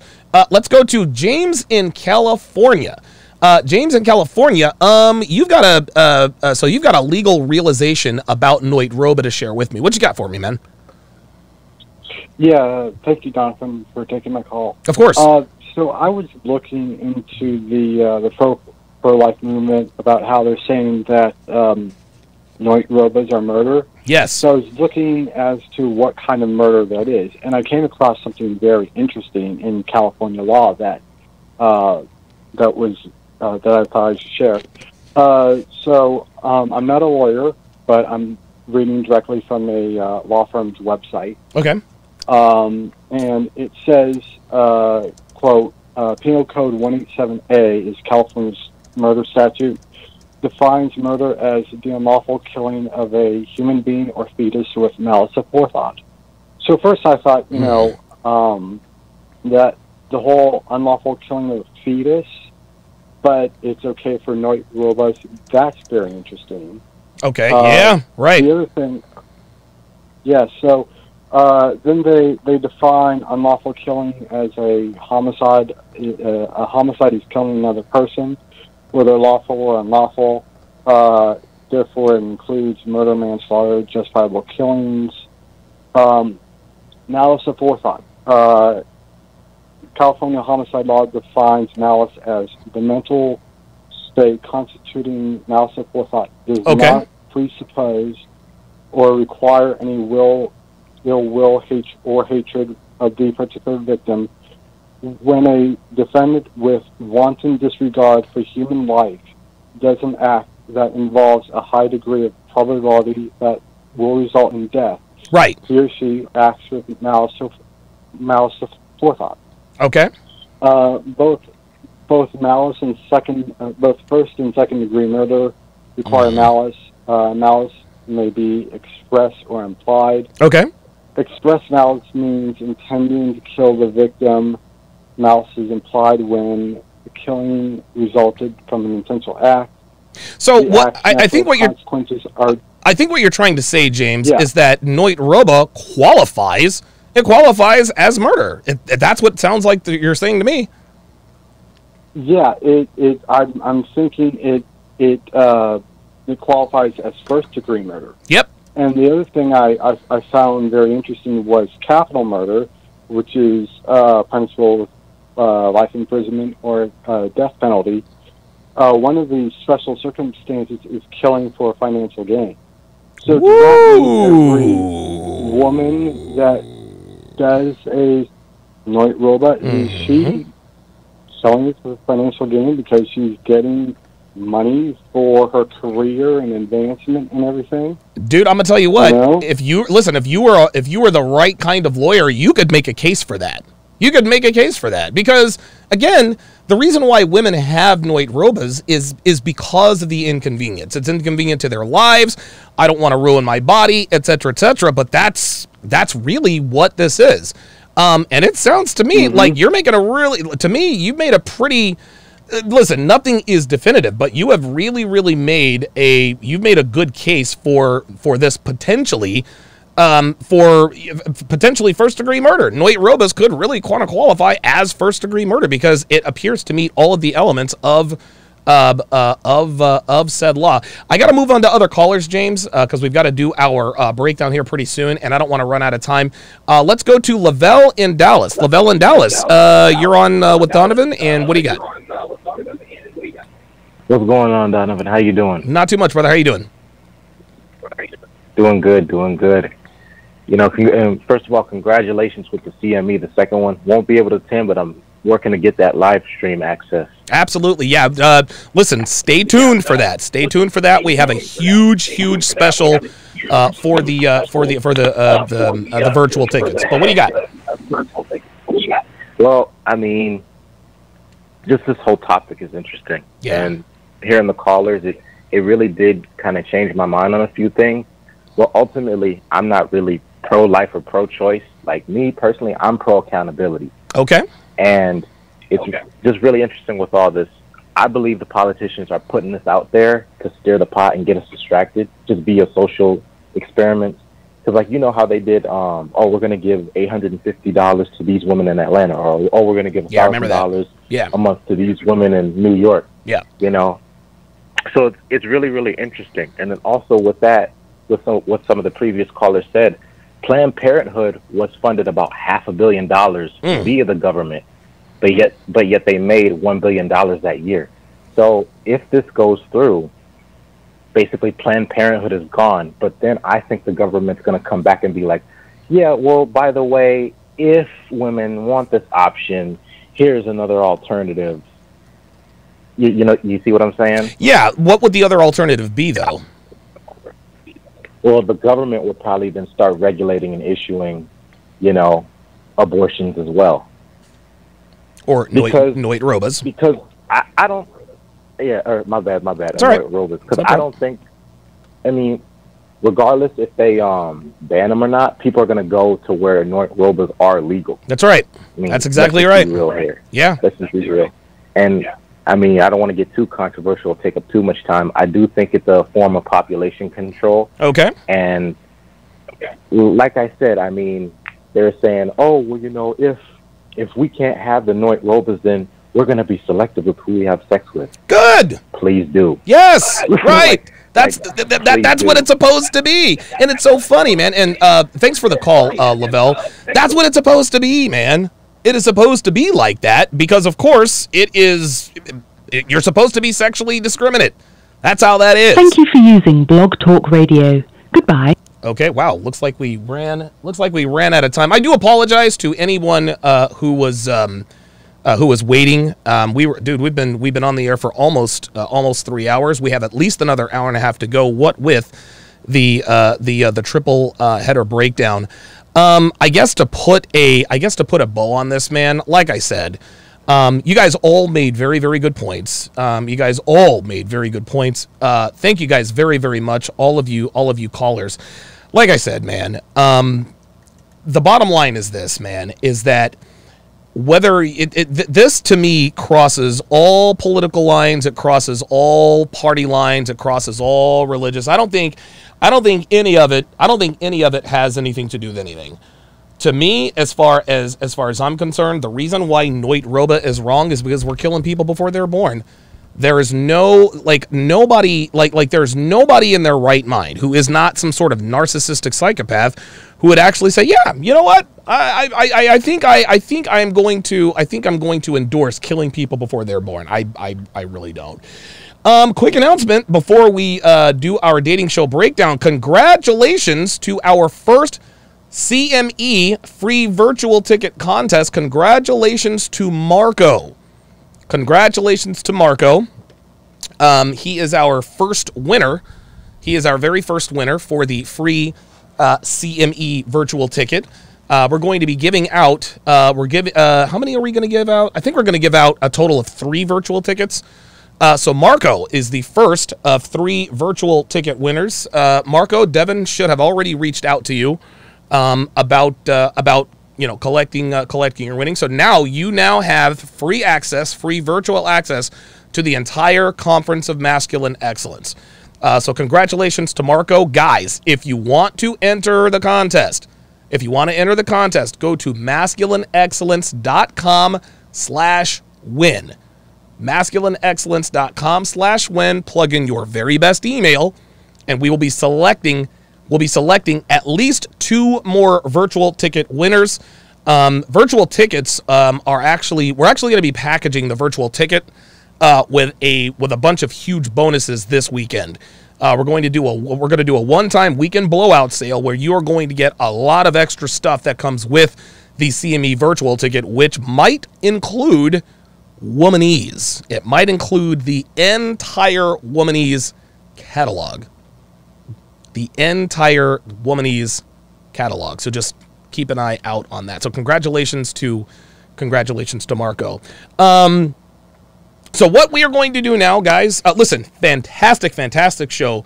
Great discussion. I'm glad that everyone stated their opinions very, very respectfully, very eloquently. Yeah, we had some disagreements with the callers. No problem. That is what this is all about.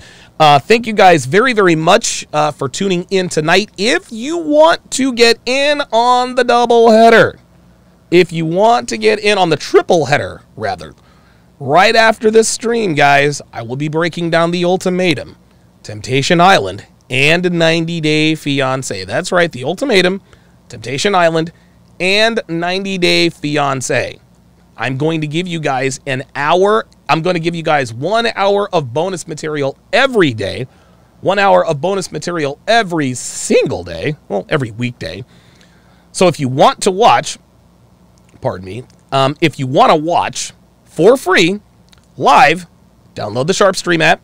Download the Sharpe Stream app. It's available for Android or iOS. If you want access to the replays, this is 13 seasons, my entire catalog of dating show breakdowns. It's over 1,000 hours of play-by-play, line-by-line dating show breakdowns. Dude, guys, this is real life, real time. I break down the body language. I break down what they say versus what they mean. Become a member at Sharpe Stream. If you become a member of Patreon, you get that, and you get access to all of the